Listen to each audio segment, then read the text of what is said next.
கரவொலி எழுப்பி வரவேற்போமா? Praise Lord, praise Lord. Thank you, thank you. எல்லோரும் அமரவும். முடிந்த அளவு கொஞ்சம் ஃப்ரண்ட்ல வந்தீங்கன்னா நல்லா இருக்கும். முடிந்த அளவு பின்னால் இருக்கும், கொஞ்சம் பின்னால வாங்க.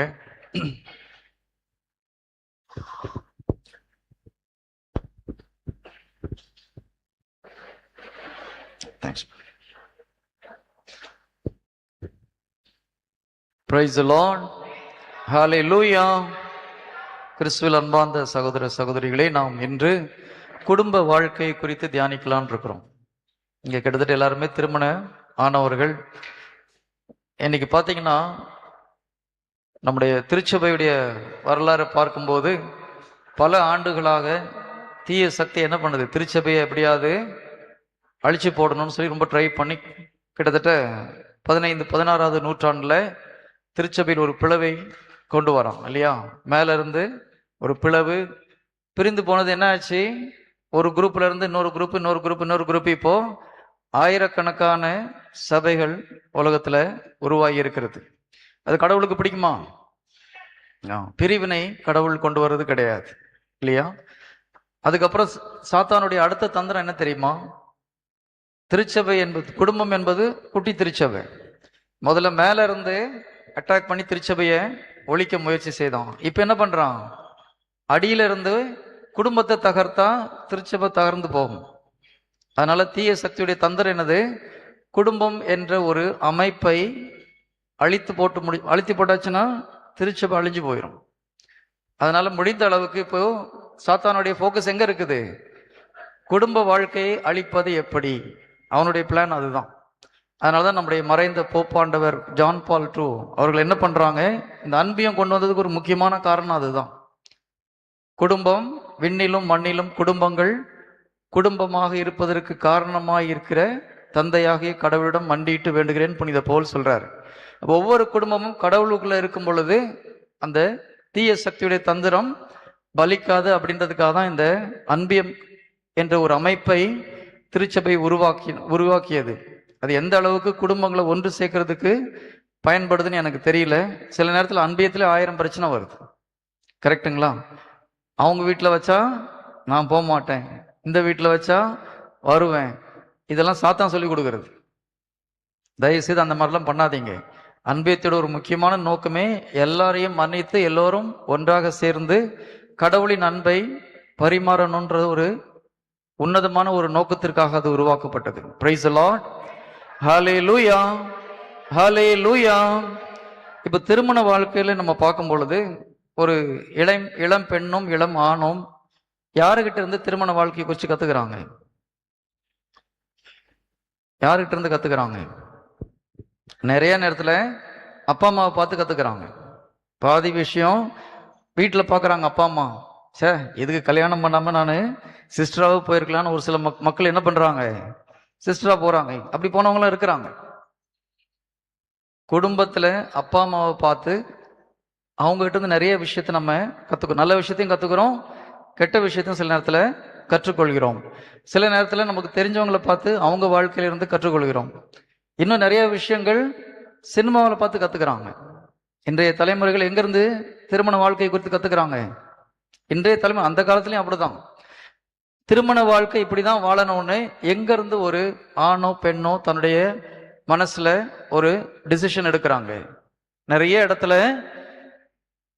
சினிமாவை பார்த்து இல்லையா, அந்த சினிமாவில் வர காட்சிகளை பார்த்து திருமணமாகுது. அடுத்த நாள் எங்க இருக்கிறாங்க? சுவிட்சர்லாந்துல அவங்க மலை பிரதேசத்துல டான்ஸ் ஆடுறாங்க. பசங்களுக்கு என்ன தோணுது? நம்மளும் கல்யாணம் பண்ணா இந்த மாதிரி தான் போகணும். கூப்பிட்டு போகலாம், வீட்டில் ஒரு பெரிய சண்டை வருது. கரெக்டா? நான் போறது தப்புன்னு சொல்லலை. நமக்கு வசதி இருந்தா தப்பு கிடையாது, போயிட்டு வாங்க. இல்லைன்னா அதுக்காக கஷ்டப்பட்டு உட்காந்துட்டு இருக்கக்கூடாது. நான் ஒரு சில சகோதரிகள்கிட்ட பேசும்போது கவுன்சிலிங்ல, பிரதர் நாங்கள் தனியா வெளிநாட்டுக்கெல்லாம் போனதே இல்லை பிரதர். போறது தப்பு கிடையாது, போகலைன்னா ஏதாவது பிரச்சனையா? போக முடியாத நேரத்தில் அது ஒரு பிரச்சனையா வரும்போது குடும்பத்தில் அது பிரச்சனையை உருவாக்குகிறது. எதுக்கு இதை சொல்றேன்னா, நிறைய விஷயங்களை நம்ம சினிமாவை பார்த்து கத்துக்கிறோம். சினிமாவில் பணம் கொடுத்ததுக்கு அவங்க ஆடிட்டு போயிடுவாங்க. நம்ம வாழ்க்கையும் அதே மாதிரி இருக்கணும்னு சொல்லி நம்ம மக்கள் எதிர்பார்க்குறாங்க. அன்னை மரியாளும் புனித சூசேப்பரும் ஹனிமூன் ஏதாவது வெளிநாட்டுக்கு போயிட்டு வந்தாங்களா? இருந்ததுல சந்தோஷமா இருந்தாங்க. ஆண்டவருக்கு எது பிடிக்குமோ இதை செஞ்சா போதுன்னு சொல்லி மகிழ்ச்சியாக இருந்தார்கள். சூசேப்பர் மனசுல என்ன இருந்தது? பிதாவுடைய திட்டம் என் வாழ்க்கையில என்னவோ அதை நான் ஒழுங்கா பண்ணா போதும். என் கையில உலகத்தை படைத்த கடவுளை கொடுத்துருக்கிறாரு, பரலோகத்துடைய ராணியை கையில கொடுத்துருக்காரு. இவங்க ரெண்டு பேரையும் பத்திரமா பாதுகாத்து அவங்க வேலையை செய்ய வச்சா போதும் எனக்கு. அதை அவர் பெர்ஃபெக்டா பண்ணிட்டு போயிட்டார். பிரைஸ் தி லார்ட், ஹல்லேலூயா. நமக்கும் கடவுள் ஒரு சில பணிகளை கொடுத்திருக்கிறார் இந்த உலகத்துல. இதை ஒழுங்கா பண்ணா போதும்னு சொல்லி நம்ம அதில் மகிழ்ச்சி அடைய முடிந்தால் திருமண வாழ்க்கை ரொம்ப மகிழ்ச்சியா இருக்கும். மாதா எப்படி இருந்தாங்க? தனக்கு கொடுத்த கணவனை அவருடைய மனம் கோணாம மகிழ்ச்சியா வச்சிருக்கிறது. கொடுத்த குழந்தைய கடவுளுடைய திட்டம் அவர் வாழ்க்கையில் என்னவோ அதை நிறைவேறுவதற்கு உறுதுணையா இருக்கணும். அதே போல ஜீசஸ் என்ன பண்ணாரு? பிதா தன்னுடைய வாழ்க்கையில் என்ன திட்டம் வச்சிருக்காரோ அதை நான் செஞ்சு முடிக்கிறது தான் என்னுடைய உணவு. அப்போ 3 பேர் என்ன பண்றாங்க? பிதாவுடைய திட்டம் என் வாழ்க்கையில் என்னவோ இதை செஞ்சா போதுன்னு வாழும்போது கணவன் மனைவி குழந்தைகளுக்குள்ள உள்ள உறவு சூப்பரா இருக்கும். ஆனா இன்னைக்கு கணவன் மனைவி அப்படி இருக்கிறோமா? கணவனுடைய முக்கியமான வேலை என்னது? மனைவியை வாழ்க்கையில் கடவுளுடைய திட்டம் நிறைவேறதுக்கு உதவி செய்யணும். மனைவியுடைய திட்டம் முக்கியமான நோக்கம் என்னவா இருக்கணும்? கணவனுடைய வாழ்க்கையில் கடவுளுடைய திட்டம் நிறைவேறுவதற்கு நான் உதவி செய்ய வேண்டும். அதே போல கணவன் மனைவி சேர்ந்து என் பிள்ளையுடைய வாழ்க்கையில் கடவுளுடைய திட்டம் என்னவோ அதை செய்யறதுக்கு நாங்க உறுதுணையா இருக்கணும். இன்னைக்கு நிறைய பேர் பிள்ளைங்களை வளர்க்கும் போது அவங்க இஷ்டத்துக்கு வளர்க்குறாங்க. கடவுள் என்ன விரும்புறாரோ அதை செய்யறது கிடையாது, இல்லையா? கடவுள் அவர்களுக்கு ஒவ்வொரு குழந்தைக்கும் கடவுள் ஒரு திட்டத்தை வைத்திருக்கிறார். அந்த திட்டம் என்னன்னு யாரும் கேட்கறதே கிடையாது. எனக்கு டாக்டரா போகணும்னு ஆசை, என்னால படிக்க முடியல, அதனால என் பிள்ளைய படிக்க வைக்கிறோம் பிரதர். நிறைய பேர் இப்படி செய்யறாங்க. நான் இன்ஜினியரா படிக்கணும்னு ஆசைப்பட்டேன், என்னால முடியல, அதனால என் பிள்ளைய இன்ஜினியர் ஆக்குறேன். நம்ம விரும்புறதுக்கு சரி, நல்லா ஞாபகம் வச்சுக்கோங்க, குழந்தைகள் உங்க குழந்தைங்க கிடையாது. யாருடைய குழந்தைங்க? அப்ப யாரை கேட்டு டிசிஷன் எடுக்கணும்? கேட்டு எடுக்கிறோமா? என் குழந்தை எனக்கு தெரியும் என்ன படிக்க வைக்கிறேன்னு நான் டிசைட் பண்ணுவேன், கரெக்டா? அதனாலதான் குழந்தைங்க அப்புறம் பிரச்சனை எல்லாம் பண்ணுது. ஏதாவது ப்ராப்ளம் ஆயிடுச்சுன்னா ஆண்டவரேன்னு ஓடி வர நிற்கிறோம். கடவுள் கொடுத்த குழந்தை, கடவுள் எதற்காக இந்த குழந்தை இந்த உலகத்துக்கு அனுப்பினாரோ அதுக்கு உதவி செய்யறதுதான் பெற்றோருடைய வேலை. Praise the Lord. Praise the Lord. Hallelujah. Hallelujah. எல்லாம் கேட்டுட்டு நம்ம செய்யறதே செய்யக்கூடாது, புரியுதுங்களா? இது வரைக்கும் தப்பு பண்ணாலும் மன்னிப்பு கேட்டுட்டு என்ன பண்ணணும்? நம்ம வாழ்க்கையை மாற்றி அமைக்க வேணும். ஆண்டவரே, இது வரைக்கும் உங்களை கேட்காம என் இஷ்டத்துக்கு என் பிள்ளைங்களை வளர்த்துட்டேன் நான், இதுக்கப்புறம் நான் செஞ்சதுக்கு மன்னிப்பு கேட்கிறேன், இதுக்கப்புறமா அது என் பிள்ளைங்களை என்ன செய்யணும்னு சொல்லுங்கன்னு சொல்லி கேட்டுட்டு கடவுள் அந்த குழந்தைகளுக்கு என்ன திட்டம் வைத்திருக்கிறாரோ அந்த பாதையில நடந்து கொண்டு போறது மிக மிக அவசியம். செய்வோமா? மன்னிப்பு கேட்கலாமா? நிறைய பேர் கடவுளை கேட்காம தானே பண்ணியிருக்கோம் இது வரைக்கும். பிள்ளைங்களை படிக்க வைக்கிறதா இருக்கட்டும், ஒரு தொழிலுக்கு அனுப்புறதா இருக்கட்டும், திருமணமா இருக்கட்டும், ஆண்டவர் கேட்டு கேட்டு பண்ணோமா? பழைய ஏற்பாட்டில் தாவீது அரசரை பார்க்குறோம். காலையில் போய் ஆண்டவர்கிட்ட நிற்கிறார், ஆண்டவரே இந்த பெலிஸ்தியரை எதிர்த்து நான் சண்டைக்கு போகலாமா வேண்டாமா கேட்குறாரா? போ. எது வரைக்கும் சண்டைக்கு போகணும்? அந்த ஊர் வரைக்கும் துரத்திட்டு போகணுமா, அதுக்கப்புறமா துரத்திட்டு போகணுமா? ஒன்னொன்னு கேட்குறாரு. இந்த எம்மோரியர் என் கையில் கொடுப்பீங்களா கொடுக்க மாட்டீங்களா?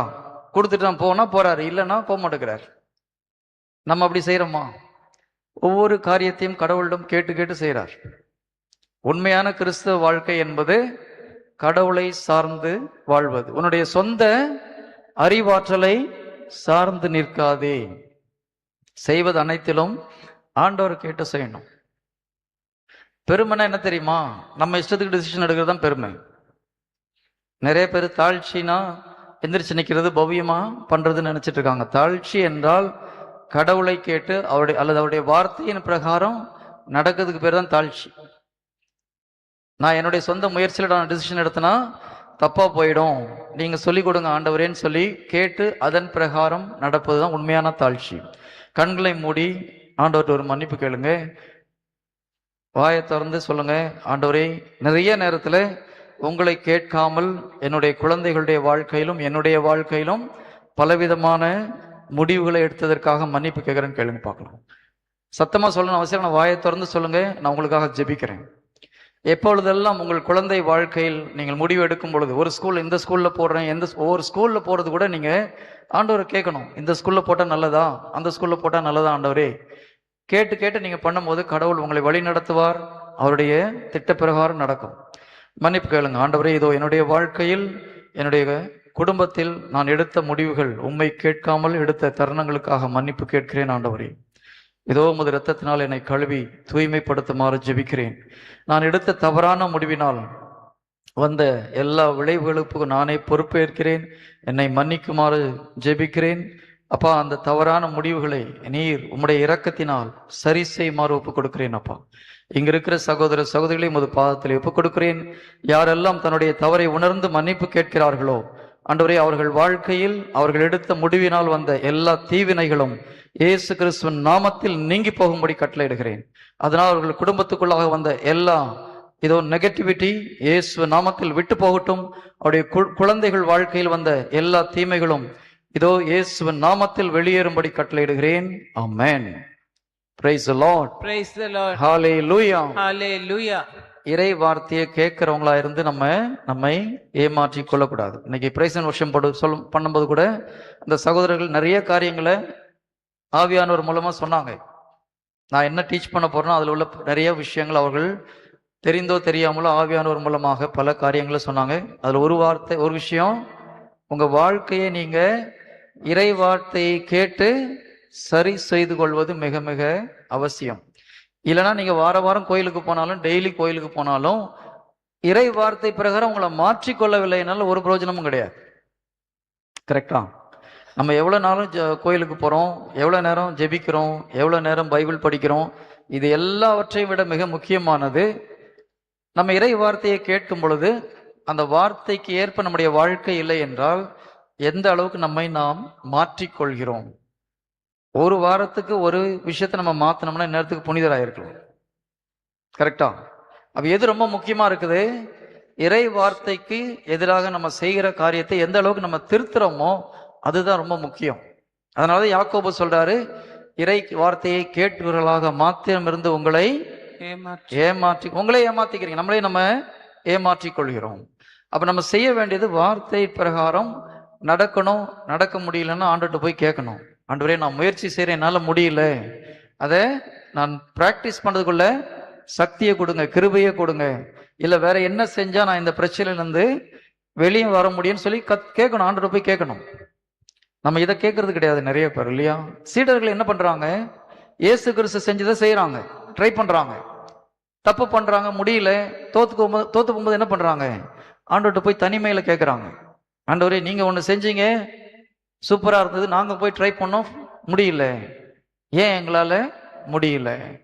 ஆண்டவர் அதெல்லாம் கேட்க கூடாது, அப்படி உங்களால செய்ய முடியாதுன்னு சொன்னாரா? சொல்லி கொடுக்கிறார். எங்க சீடர்கள் தவறு செய்தார்கள், உங்களுடைய அவிவிசுவாசத்தினால்தான் இந்த காரியம் நடக்கல, உங்களோட பெருமையினாலதான் இதெல்லாம் நடக்குது. ஒரு குழந்தைய முன்னால நினைச்சு என்ன சொல்றாரு? இந்த குழந்தையை போல் நீங்கள் மாறாவிடில் விண்ணரசில் நுழைய முடியாது. ஒவ்வொரு இதுக்கும் ஆன்சர் கொடுக்கிறார். அப்ப நம்முடைய வாழ்க்கையில ஒரு பிரச்சனை, யார்கிட்ட போய் கேட்கணும்? நிறைய பேர் தியானமா போறோம். நீங்க போறது நல்லது, அதே தியானத்துக்கு போறது நான் அதை குறை சொல்லல. அதை விட முக்கியம் தனிமையில் ஆண்டவரோட உட்கார்ந்து கேட்கணும். இந்த பிரச்சனை இருக்கு ஆண்டவரே, எப்படி வெளியில வர்றது? நிச்சயமாக சொல்லிக் கொடுப்பார். நம்ம ஜீசஸ்ட உலகபூர்வமான காரியத்துக்கு நிறைய நேரம் செலவு பண்றோம், கரெக்டா? ஆனால் ஆன்மீக வாழ்க்கையில் வளருவதற்கு, பரிசுத்தமாகிறதுக்கு, நம்முடைய நம்பிக்கையை வளர்த்து கொள்வதற்கு ஆண்டவர்கிட்ட உட்கார்ந்து கேட்கறது இல்லை. நிறைய நேரத்தில் நம்ம சொல்லிட்டு வந்துடுறோம். உட்கார்ந்து அவர் என்ன சொல்றான்றதை கேட்கணும், அமைதியாக இருக்கு. நான் இப்போ இவ்வளவு நேரம் பிரைஸ் அண்ட் வொர்ஷிப் பண்ணும்போது நான் உட்காந்து தியானிச்சுட்டு தான் இருக்கிறேன். எங்க இருந்து ஆரம்பிக்கணும் ஆண்டவரே? எங்க இருந்து இந்த தியானத்தை ஆரம்பிக்கணும்? ஆண்டவர் சொன்னது இதுதான், முதல்ல எங்க இருந்து அவங்க கத்துக்கிட்டாங்கன்னு கேளுன்னு சொல்லிட்டு அதுல இருந்து நீ ஆரம்பி, அதுக்கப்புறம் ஆண்டவர் வழி நடத்துவார். ஸோ நாம் ஆண்டவர் பாதத்தில் அமர்ந்து கேட்கும் போது ஜீசஸ் ஒன்னொன்னுக்கும் சொல்லிக் கொடுப்பார். நற்செய்தி பகிர்வுக்கு மாத்திரம் இல்லை, நீங்க சமையல் ஐ திங்க் இந்த பிரதங்க சொன்னாங்கன்னு நினைக்கிறேன், பிரைஸ் அண்ட் வர்ஷிப் பண்ணும்போது இல்லையா, சமையல் பண்றதுக்கு ஆண்டவர் சொல்லி கொடுப்பார். கரெக்டா? எனக்கு ஒரு நண்பரை தெரியும். அவர் ஒரு அருமையான ஒரு ஊழியக்காரர். அவர் வந்து அபுதாபியில வாழ்ந்து கொண்டு இருக்கும் பொழுது திடீர்னு அவரை பார்க்கறதுக்கு ஒரு குடும்பம் ஃபேமிலியோட வர ஆரம்பிச்சாங்க. துபாயில இருந்து ஒரு 2 சகோதரர்கள், ஒரு சகோதரி, 3 பேர் அவரை பார்க்கறதுக்காக மதிய நேரத்துல வந்தாங்க. அப்ப இவர் வந்து அவங்களுக்கு சமையல் செய்யணும்னு சொல்லிட்டு ஜீசஸ் போய் கேட்டார், ஆண்டவரே என்ன பண்றது, எப்படி சமையல் செய்யறது? ஆவியானவர் அவருக்கு சொல்லி கொடுத்தாரு, இப்படி இப்படி பண்ணுங்கன்னு சொல்லிட்டு. அதன் பிரகாரம் அவர் சமையல் செய்து முடிச்சிட்டு அவங்க வந்து சாப்பிட்டாங்க. இவருக்கு முறை அப்படிதான் சமையல் செய்யறாரு. வெறும் சாம்பார், ஒரு பொரியல், சாப்பாடு, அவ்வளவுதான். வேற ஒன்றும் பெருசா தெரியாது அவருக்கு. ஆனா ஆவியானவர் சொல்லி கொடுத்த மாதிரி அளவெல்லாம் போட்டு செஞ்சு வச்சு சாப்பிட ஆரம்பிக்கிறாங்க. ஒவ்வொருத்தர் கண்ணுல இருந்து கண்ணீர் வருது. உண்மையா நடந்த நிகழ்ச்சியா. அவருக்கு ஒன்றும் புரியல, என்ன காரம் அதிகமாச்சா அப்படின்னு. இல்ல பிரதர், எங்க அம்மா சச்ச மாதிரியே இருக்குது. 3 பேரும் சொல்றாங்க, எங்க அம்மா வச்ச சமையல் மாதிரியே இருக்கு, எங்க அம்மா இறந்து ரொம்ப வருஷமாயி போச்சு, அவங்க சாப்பாடு செஞ்சு போட்ட மாதிரி எங்களுக்கு ஒரு உணர்வு என்று ஆனந்த கண்ணீர் வலித்தார்கள். கரங்களை தட்டி அவருக்கு நன்றி சொல்லுவோமா? பிரைஸ் தி லார்ட், ஹல்லேலூயா. அந்த சகோதரர்கிட்ட பேசுற ஆவியானவர் நம்ம கிட்ட பேசுவாரா, பேச மாட்டாரா? ஏன் அவருக்கு காதுல கேக்குது, நம்மளுக்கு கேட்க மாட்டேங்குது? அவரு நம்பிக்கையோட ஒவ்வொரு விஷயத்துக்கும் கேட்கிறார் இல்லையா, ஒவ்வொரு விஷயமும் கேட்கிறார். எங்க குழுல ஒரு சகோதரி இப்ப கொஞ்ச நாளுக்கு முன்னால ஆண்டவர்கிட்ட, ஆண்டவரே எனக்கு மகிழ்ச்சியாவே இல்லைன்னு சொல்லி ஜெபம் பண்ணியிருக்கிறாங்க. நான் ஆண்டவர் சொன்னார், ஓகே, எப்பொழுதும் நான் மகிழ்ச்சியா இருப்பேன், நீ கொஞ்ச நேரம் சொல்லிக்கிட்டே இரு அப்படின்னு சொல்லியிருக்கிறார். அவங்க என்ன பண்ணாங்க, எப்பொழுதும் மகிழ்ச்சியா இருக்கிறேன், எப்போதும் மகிழ்ச்சியா இருக்கிறேன். கொஞ்ச நேரத்தில் அவங்களா சிரிக்க ஆரம்பிச்சாங்களாம், அவங்களா ஒரே டான்ஸ் ஆட ஆரம்பிச்சாங்களாம். நான் சின்ன வயசுல கூட இவ்வளவு சந்தோஷமா இருந்தது கிடையாது பிரதர் அப்படின்னு சொல்லி அவங்க சாட்சி சொன்னாங்க. எத்தனை பேர் அப்படி கேட்டிருக்கிறீங்க? நீங்க கேட்டீங்கன்னா கடவுள் சொல்லி கொடுப்பார். Praise the Lord. Praise the Lord. Hallelujah. Hallelujah. அப்ப இன்னைக்கு ஆண்டவர் உங்ககிட்ட கேட்கக்கூடிய விரும்புற காரியம், எங்கிருந்து உங்கள் குடும்பத்தை நடத்துவதற்கு கற்றுக்கொண்டீர்கள்? திருமண வாழ்க்கை இப்படிதான் இருக்கணும், கணவன்னா இப்படிதான் இருக்கணும், மனைவினா இப்படிதான் இருக்கணும்னு எங்க இருந்து கத்துக்கிட்டீங்க? யார்கிட்ட இருந்து கத்துக்கிட்டீங்க? நிறைய பேரு பெற்றோர்களிடம், மற்றவர்களிடம் பார்த்து கத்துக்கிறோம், இல்லைன்னா சினிமாவை பார்த்து கத்துக்கிறோம். எத்தனை பேர் பைபிளை பார்த்து கத்துக்கிட்டீங்க? எத்தனை பேர் ஆண்டவரை பார்த்து கற்றுக்கொண்டீர்கள்? எப்படி சிஸ்டர்? படிக்கணும், ஆனா அப்படி படிச்சோமா? அதான் கேள்வி. ஆண்டவர் உங்ககிட்ட இதைதான் கேட்க சொல்றாரு. ஜீசஸ் உங்களை கேட்க சொல்ல காரியம் இதுதான். யாரிடமிருந்து உங்கள் திருமண வாழ்க்கை இப்படிதான் இருக்கணும்ன்றதை நீங்க முடிவு பண்ணீங்க? என்ன பார்த்து கத்துக்கிட்டீங்களா? என்னுடைய வார்த்தையை பார்த்து நீங்கள் கற்றுக்கொண்டீர்களா? அப்பா அம்மாக்களையும் இல்ல சினிமாவையும் பார்த்து கற்றுக்கொண்டீர்களா? இன்னைக்கு பாத்தீங்கன்னா எங்க பார்த்தாலும் டைவர்ஸ், எங்க பார்த்தாலும் டைவர்ஸ். டைவர்ஸ் இல்லைன்னா பொண்ணு எங்கன்னு கேட்டா அம்மா வீட்டுல இருக்கிறாங்க, இல்ல நாங்க இன்னும் டைவர்ஸ் பண்ணல ஆனா பிரிஞ்சு வாழ்றோம். ஏகப்பட்ட குடும்பத்துல பிரச்சனை. காரணம் என்ன? கடவுளிடமிருந்து கற்றுக்கொள்வதில்லை. நாம் இறை வார்த்தையிலிருந்து குடும்பத்தை எப்படி நடத்த வேணும்ன்றது நம்ம கத்துக்கிறது கிடையாது. குடும்பம்னா என்ன, கடவுள் எதற்கு உருவாக்குனான்றது நம்ம கத்துக்கிறது கிடையாது. இப்போ ஒரு போன் வச்சிருக்கிறோம், இந்த போனை எதற்கு வாங்கியிருக்கிறோம், எதுக்கு பயன்படுத்துறோம்னு தெரியலன்னா அதை ஒழுங்கா யூஸ் பண்ண முடியுமா? முடியாது. தேவையில்லாததுக்கு யூஸ் பண்ணுவோம்.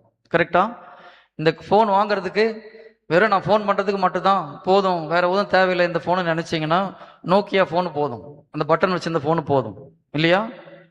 இல்லை எனக்கு வேற சில காரியங்கள் செய்யணும்னா என்ன காரியம் செய்ய போறீங்க அந்த ஃபோனை வச்சுட்டு? நான் வாட்ஸ்அப் மெசேஜ் அனுப்பணும், வேற எதுவும் தேவையில்லைன்னா மற்ற எதையும் டெலீட் பண்ணணும். செய்யறோமா? செய்யறது கிடையாது. நமக்கு எல்லாம் தெரிஞ்சுக்கணும். ஏவாள் எல்லாத்தையும் தெரிஞ்சுக்கணும்னு ஆசைப்பட்டது போல நம்ம ஆசைப்பட்டு எங்கேயாவது போய் ஒம்பல போய் அப்புறம் மாற்றுறோம். Praise the Lord. Hallelujah. Hallelujah. Hallelujah. Hallelujah. See, கடவுள் இந்த குடும்பத்தை உருவாக்குகிறார். முதல்ல நமக்கு அது தெரியணும். கடவுள் மனிதனை உருவாக்குவது, கடவுள் அன்பினால மனிதனை உருவாக்குகிறார்.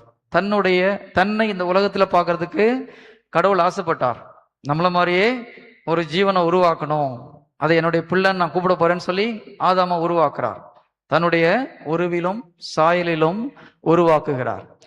எதுக்காக? நிறைய பேர் என்ன சொல்றாங்க, ஆண்டவரை வணங்குவதற்கும் அவரை ஆராதிக்கிறதுக்கும் நம்மளை உருவாக்குனார். அது குழந்தைங்களுக்கு நம்ம சொல்லி கொடுக்கிறோம். உண்மையிலே ஆண்டவர் அதுக்காக உருவாக்குறார். ஆண்டவர் என்ன சுயநலவாதியா? யோசித்து பாருங்க. ஒருவேளை கடவுள் நம்மளை அவரை ஆராதிக்கிறதுக்கும் வணங்குறதுக்கு மட்டும் நம்மளை உருவாக்கி இருந்தா ஆண்டவர் சுயநலவாதியா இல்லையா? என்ன பிரதர் ஆண்டவரை பற்றி குறை சொல்றேன்னு நினைச்சுக்காதீங்க, நான் கேள்வி கேட்கிறேன். ஒருவேளை ஜீசஸ் நம்மளை படைச்சது அவரை வணங்குறதுக்கும் ஆராதரிக்கிறதுக்கு மட்டும் படைச்சிருந்தாருன்னா கடவுள் சுயநலவாதியா இல்லையா? கடவுள் அதற்காக படைக்கல, நல்லா ஞாபகம் வச்சுக்கோங்க. கடவுள் நம்மை படைத்தது அன்பின் மிகுதியினால். அவர் அன்பு, அந்த அன்புனால, அன்பு தன்னோட வச்சுட்டு இருக்காது. நான் என் மனைவி அன்பு செய்யறேன் அப்படின்னு சொல்லிட்டு மனைவி கிட்ட எதையும் பகிர்ந்து கொள்ளாம இருந்தா அது அன்பா? அன்புனாலே ஷேர் பண்ணணும் இல்லையா? தன்னை கொடுப்பது தான் அன்பு. ஏசு கிறிஸ்து நமக்காக அவரையே கொடுத்தாரா, கொடுக்கலையா? அதுதான் உண்மையான அன்பு. ஓகேங்களா? அப்ப அந்த அன்பின் மிகுதியினால் கடவுள் மனிதனை உருவாக்குகிறார். அதுக்கு அடுத்தது இன்னொரு அன்பு இருக்கு. என்ன அன்பு? பிதா சுதன் பரிசுத்தாவிக்குள்ள ஒரு அன்பு இருக்குது. பிதா இயேசுவை அன்பு செய்கிறார், இயேசு பிதாவை அன்பு செய்கிறார், பிதாவும் சுதனும் பரிசுத்தாவி அன்பு செய்யறாங்க, பரிசுத்தாவியானவர் பிதா சுதனை அன்பு செய்கிறார். இந்த அன்பை இந்த உலகத்துல பார்க்கறதுக்கு பிதா ஆசைப்பட்டார். நமக்குள் இருக்கிற இந்த அன்பு இந்த உலகத்துல நான் பார்க்கணும். அதுக்காக தான் கணவன் மனைவி குழந்தைகளை உருவாக்குகிறார். நீங்க சொல்றீங்க பிரதர் பைபிள்ல எங்க இருக்குது? அப்படி பைபிள்ல இருக்கா? பைபிள் அப்படி போட்டிருக்கா? நல்லா கவனிச்சுக்கோங்க சிஸ்டர், நான் கேட்டா மட்டும் பதில் சொல்லுங்க. ஓகே. பிதாவினின்று இயேசு கிறிஸ்து ஜெனித்தவர். இவர் ஜெனித்தவர், உண்டாக்கப்பட்டவர் அல்ல. பிதா இயேசு கிறிஸ்து உருவாக்கல, அவரில் ஒரு பகுதி. அவரிலிருந்து தான் ஜீசஸ் வரார் இல்லையா? இப்போ மனைவி எங்கிருந்து வராங்க? ஏவாள் யாரிடமிருந்து எடுக்கப்பட்டார்கள்? ஆதாமிடமிருந்து எடுக்கப்பட்டார்கள். கரெக்டா? இப்போ பிதாவின் என்றும் சுதன் என்றும் புறப்படும் தூய ஆவியானவர். குழந்தை எங்கிருந்து வருது? கணவன் மனைவியிடமிருந்து ஒரு குழந்தை வருது. அப்போ பிதா சுதன் பரிசுத்தாவி இந்த உறவும், கணவன் மனைவி குழந்தைகள் என்ற இந்த உறவும் ஒரு சாயலில் உருவாக்கப்பட்டது. இது முதல்ல நமக்கு தெரியணும். அடுத்தது, குடும்பத்துல கணவனுடைய ரோல் என்னது? கணவனுடைய வேலை. பிதா தம்ம திருத்தத்துல என்ன பண்ணாரோ அதே மாதிரி கணவன் குடும்பத்துல அந்த பொறுப்பை எடுத்து செய்யணும். முக்கியமான ரோலா இல்லையா? ஒரு சில கணவர்களை பார்த்துருக்கிறேன், பிரச்சனை, வீட்டுல பிரச்சனை பிரதர், பண கஷ்டம், என்ன பிரதர் பண்ண போறீங்க? நான் என்ன பண்றது பிரதர்? இதுக்காக கல்யாணம் பண்ணி வச்சாங்க. கணவன் என்றால், குடும்ப தலைவன் என்றால் அதற்குரிய பொறுப்பை கரெக்டா பண்ணணும். யாருடைய பொசிஷன்ல இருக்கிறோம்? குடும்பத்துல பிதாவுடைய பொசிஷன்ல குடும்பத்துல இருக்கிறோம். அப்ப மனைவியுடைய பொசிஷன் என்னது? குடும்பத்துல மனைவியுடைய பொசிஷன் என்னது? அவ்வளோ. பிதாவின் என்று இயேசு கிறிஸ்து ஜெனித்தார். கணவனிடமிருந்து மனைவி உருவாக்கப்பட்டாள். அப்ப மனைவியுடைய ரோல் என்னது? இயேசு கிறிஸ்து தம திருத்தத்தில் எப்படி இருந்தாரோ அதே போல குடும்பத்துல மனைவி இருக்கணும். Praise the Lord. Praise the Lord. Hallelujah. Hallelujah. Hallelujah. Hallelujah. அப்ப மனைவிமார்கள்லாம் என்ன பண்ணணும்?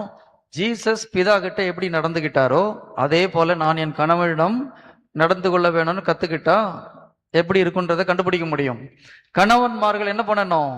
பிதா தம திருவத்துல என்னென்ன பண்ணாரு அதெல்லாம் செய்யணும் இல்ல, அந்த குண நலங்களை நான் பிதாவிடமிருந்து கற்றுக்கொள்ள வேண்டும் என்று கற்றுக்கொள்ள வேண்டும். பரிசுத்தாவி என்ன பண்ணாரு? பிதாவின் என்றும் சுதன் என்றும் புறப்படும் தூய ஆவியானவர். குழந்தைங்க என்ன பண்ணும்? பாதி அப்பா அம்மாட்ட இருந்து கத்துக்கும். நீங்க சொல்றதை கத்துக்காது, நல்லா நினைச்சுக்கோங்க. நிறைய குழந்தைங்க பெற்றோர்கள் கொடுக்குற அட்வைஸை ஏத்துக்கிறாங்களோ இல்லையோ, அவங்க செய்யறத பார்த்து நிறைய கத்துப்பாங்க. கரெக்டா? நிறைய குழந்தைகள் பெற்றோர்களை பார்த்து கற்றுக்கொள்வார்கள். பெற்றவங்க சொல்றதை கத்துக்கிறது ரொம்ப கம்மி. ஒரு சில விஷயங்கள் வேணா சொன்னதை கேட்பாங்க. அவங்க உண்மையிலே கேட்டாங்களா இல்லையான்னு எப்போ தெரியும் தெரியுமா? அவங்க திருமணமானி போய் அதை கடைபிடிச்சாங்கன்னு நீங்க சொன்னதை கேட்டாங்கன்னு அர்த்தம். இல்லைன்னா வேற வழி இல்லாம கொஞ்ச நாள் பயத்துல கேட்டுட்டு இருந்திருக்கிறாங்க. உண்மையிலே பெற்றோர்களை பார்த்து நிறைய காரியத்தை குழந்தைகள் கற்றுக்கொள்வார்கள். Praise the Lord. Hallelujah. Hallelujah. Hallelujah. Hallelujah. Okay, இது வரைக்கும் புரியுதா? நான் போன முறை எடுத்த கொஞ்சம் ஃபாஸ்டா எடுத்துட்டு போனா, நான் இந்த முறை கொஞ்சம் ஸ்லோவா இதை சொல்லி கொடுக்கலாம்னு ஆசைப்படுறேன். இது வரைக்கும் புரியுதா? டவுட் ஒன்றும் இல்லையே? முதல்ல இந்த மாதிரி நம்ம வாழ்க்கைய ஆரம்பிக்கல இல்லையா? ஒரு கணவன் என்னுடைய வேலை தமத்துருத்தலத்தில் பிதா செஞ்ச மாதிரி நம்ம பிதா கிட்ட இருந்து நிறைய விஷயத்தை கத்துக்கணும்னு சொல்லி நிறைய ஆண்கள் தங்களுடைய வாழ்க்கையை பிதாவிடமிருந்து கற்றுக்கொள்ளவில்லை. நிறைய பெண்கள் இயேசு கிறிஸ்து பிதா கிட்ட எப்படி இருந்தாரோ அதே போல நான் என் கணவன்கிட்ட இருக்கணும், இயேசு கிறிஸ்து நிறைய விஷயத்தை கத்துக்கணும் நம்ம கத்துக்கல. அதனாலதான் பிரச்சனை. கரெக்டா? சரி, எந்த பிரச்சனை நடந்தாலும் கடவுளிடம் வரும்பொழுது அதற்கு விடுதலை உண்டு. ஆனா அவர் சொல்றதை நம்ம செய்யணும். நம்முடைய தவறை நாம் ஒத்துக்கொள்ள வேண்டும். ஒரு சிலர் ஓகே ஆகிப்போச்சு பிரதர், 20-30 வருஷம் ஆகி போச்சு, இதுக்கப்புறம் என்னத்தை மாத்துறதுன்னு நினைக்காதீங்க. இன்னைக்கு கூட நம்ம வாழ்க்கையை புதிதாக ஆரம்பிப்பது போல ஆரம்பிக்கலாம்.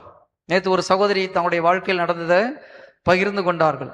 திருமணம் ஆனது போது கூட நாங்க இவ்வளவு சந்தோஷமா இல்லை பிரதர், இப்ப ரொம்ப சந்தோஷமா இருக்கிறோம். அப்ப 20 வருஷம் 30 வருஷம் கழிச்சு கூட புதிய ஒரு வாழ்க்கையை கடவுளால கொடுக்க முடியுமா முடியாதா? புதிய வாழ்க்கைன்னா வேற ஒரு ஆள் கூட கிடையாது, அதே ஆள் கூட சொல்றேன். ஓகேங்களா? புதிய வாழ்க்கைன்னு ஆஹா வேற ஒரு வாய்ப்பு இருக்குதான்னு நினைச்சிடாதீங்க.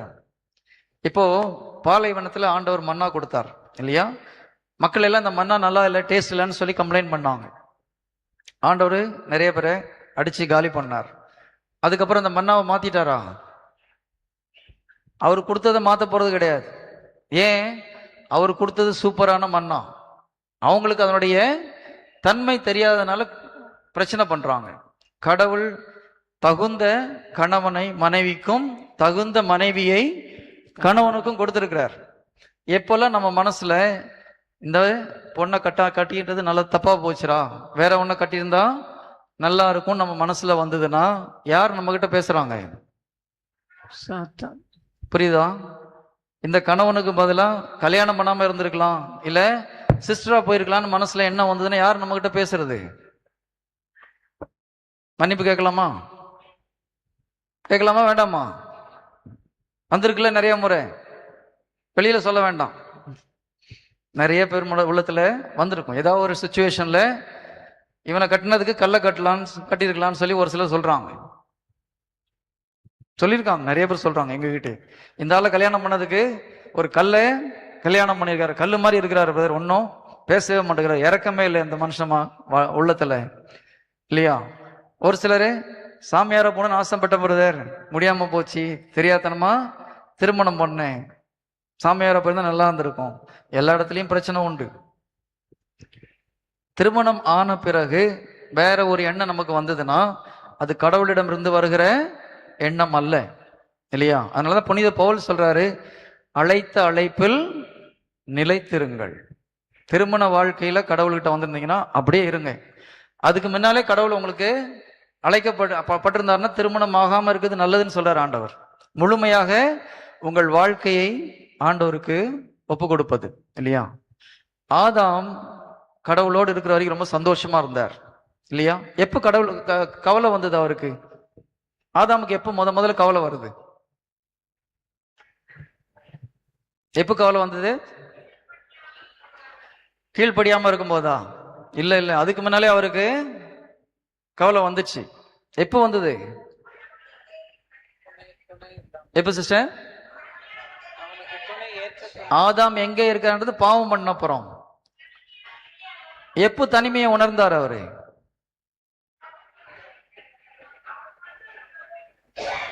அவர் மட்டும் இருக்கும்போது சந்தோஷமா இருந்தாரு, ஓகேங்களா? ஆனா ஒரு வேலை செஞ்சு முடிச்சவன அவருக்கு ஒரு கஷ்டம் வந்து போச்சு. என்ன தெரியுமா? ஆண்டவர் தான் படைத்த அனைத்தையும் கூட்டு வந்து பேர் வைக்க சொல்றாரு. எல்லாம் ஜோடி ஜோடியா வருது, பேர் வைக்கிறாரு. இப்ப இவருக்கு நம்ம ஜோடி எங்கடா காணோம், அப்பதான் அவருக்கு கஷ்டம் வருது. கரெக்டா? அப்போ ஒரு குருவாக அருட்சகோதரியாக போறவங்க உலகத்தை பார்த்தாங்கன்னா கஷ்டம் வரும். ஆண்டவர் மட்டும் பார்த்துட்டு இருந்தாங்கன்னா பேரானந்தத்துல இருக்க முடியும். கரெக்டா? அது எல்லாராலையும் முடியாது. கடவுள் ஒரு சில மக்களை அந்த மாதிரி தேர்ந்தெடுத்திருக்கிறார்.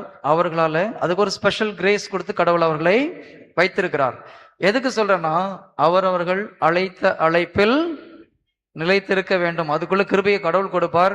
நம்ம திருமணம் ஆன அப்புறம் ஃபாதரா போயிருந்தா நல்லா இருந்திருக்கும், சிஸ்டரா போயிருந்தா நல்லா இருக்கும்னு நினைச்சா நம்ம கிட்ட யார் பேசிட்டு இருக்கிறது?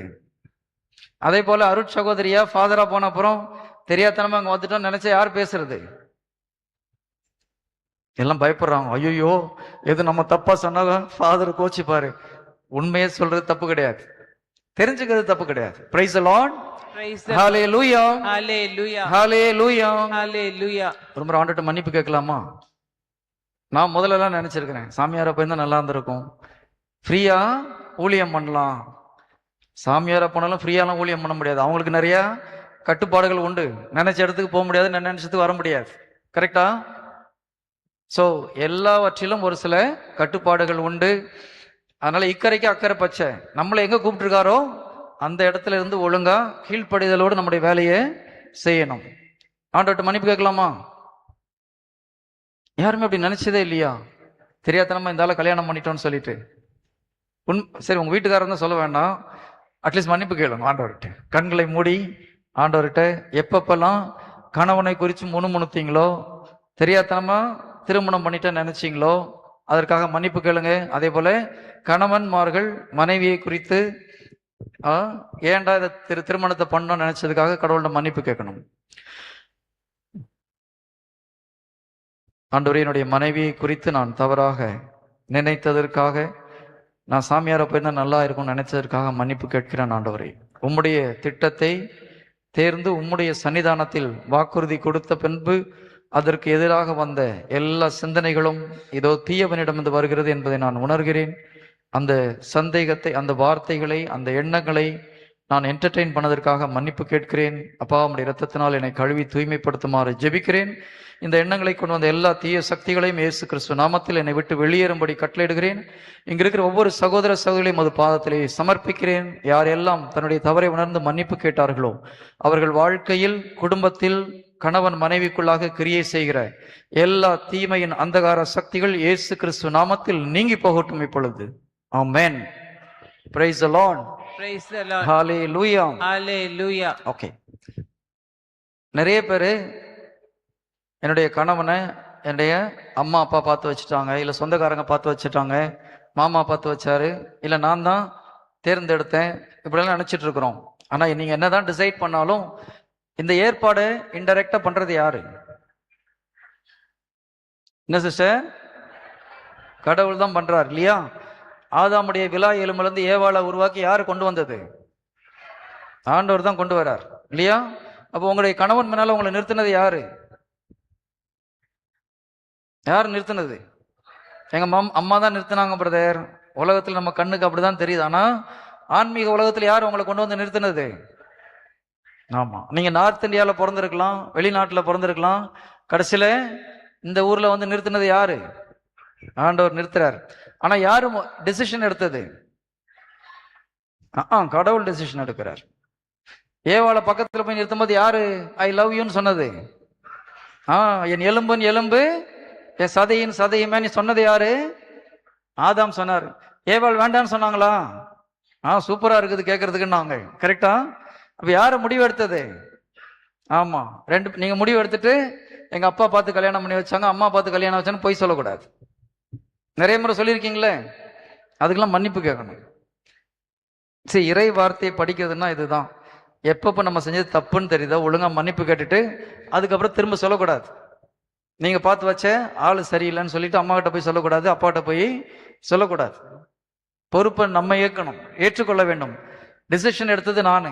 இந்த மனைவியை நான் திருமணம் செய்யறேன், இந்த கணவனை திருமணம் செய்யணும் ஆண்டவர் மேல வாக்குறுதி கொடுத்தது யாரு? எங்க அம்மா சொன்னாங்க, அதனால நான் செஞ்சிட்டேன்லாம் சொன்னா மேல போய் அடி விழும். புரியுதா? உங்கள் வாழ்க்கைக்கு நீங்கள் பொறுப்பு. 5 வயசுல 10 வயசுல டிசிஷன் எடுத்தீங்க, 18 வயசுக்கு மேல தானே முடிவு எடுத்தோம். அப்ப நம்ம அப்பா அம்மா மேல குறை சொல்லக்கூடாது. கரெக்டாமா? am I right? Very good. யூத்துக்கு பிடிச்சிருக்கு, பெரியவங்களுக்கு பிடிக்கல. யூத் பசங்க ஷார்ப்பா இருக்கிறாங்க. கரெக்ட் பிரதர், நீங்க சொல்றது correct. we will decide and we are deciding. அதனால நாங்க எங்க வாழ்க்கையில ரெஸ்பான்சிபிலிட்டி அது எடுக்கணும். முடிவு எடுப்பது நாம். அதனால நம்ம வாழ்க்கைக்கு நம்ம ரெஸ்பான்சிபிள் எடுக்கணும். நிறைய பேர் அப்பா அம்மா மேல குறை சொல்லிட்டு நிறைய பொண்ணுங்க இருக்கிறாங்க. பசங்களும் சில நேரத்துல எங்க அம்மா சொன்னதுனால கல்யாணம் பண்ண பிரதர், அம்மா சொன்னாங்க எல்லாம் கரெக்ட், முடிவு எடுத்தது யார்? உங்க வாழ்க்கையை நீங்க முடிவு எடுத்தீங்க. அப்ப நம்ம அதுல வர்றது நல்லது கெட்டதை நீங்க தான் சரி செய்யணும் கடவுளுடைய உதவியோடு. Price the Lord. Hallelujah. Hallelujah. Okay, ஒரு சில விஷயங்கள் நான் கடந்த முறை எடுத்திருந்தேன், நான் அதனால அதை நான் டச் பண்ண விரும்பல. இப்போ பிதாவை நம்ம பார்க்கும்போது ஞானத்தின் பிறப்பிடமா இல்லையா? பிதானாலே ஒரு கம்பீரம் இல்லையா? இருக்கா இல்லையா?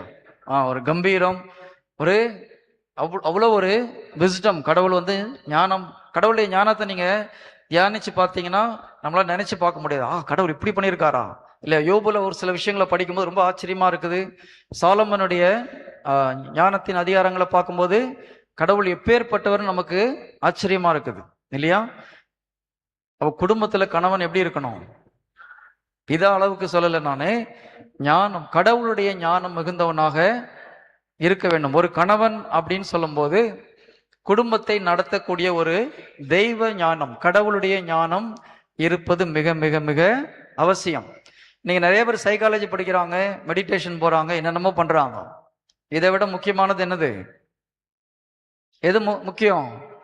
இறை ஞானம் ஒரு குடும்பத்தை நடத்துவதற்கு மிக மிக மிக அவசியம். ஐஏஎஸ் படிச்ச மனுஷனும் டைவர்ஸ் பண்றான். இங்க விவசாயி நல்லா குடும்பத்துல சந்தோஷமா வாழ்ந்துட்டு இருக்கிறான். அப்ப குடும்பத்தை திறமையா நடத்துறதுக்கு படிப்பு அவசியமா? தேவை கிடையாது. சூசேப்பர் ரொம்ப படிச்சிருந்தாரா? குடும்பத்தை சூப்பரா நடத்தினாரா இல்லையா? அவர்கிட்ட கடவுளுடைய ஞானம் இருந்ததா இல்லையா? என்ன யாரும் பதில் சொல்ல மாட்டேங்கிறீங்க? இருந்தது இல்லையா? லேடிஸ் மட்டும் பதில் சொல்றாங்க, ஜென்ஸ் பதில் சொல்ல மாட்டேங்கிறாங்க. எதுக்கு நம்மளுக்கு வந்து வம்பு? கணவன் குடும்பத்தை சூப்பரா நடத்தணும்னா என்ன வேணும்? உலக ஞானம் இல்லை, இறை ஞானம் வேண்டும். இறை ஞானம் இருந்தாதான் குடும்பத்தை கடவுள் விரும்புகிற வகையில் நாம் நடத்தி செல்ல முடியும். நிறைய பேர், பிரதர் என் ஒய்ஃப் ஒரு மாதிரி, பிரதர் மாதிரியும் கிடையாது சாதிரியும் கிடையாது. கடவுளுடைய ஞானத்தோடு நீங்கள் குடும்பத்தை வழி நடத்தினீர்கள் என்றால் சூப்பரா போகும்.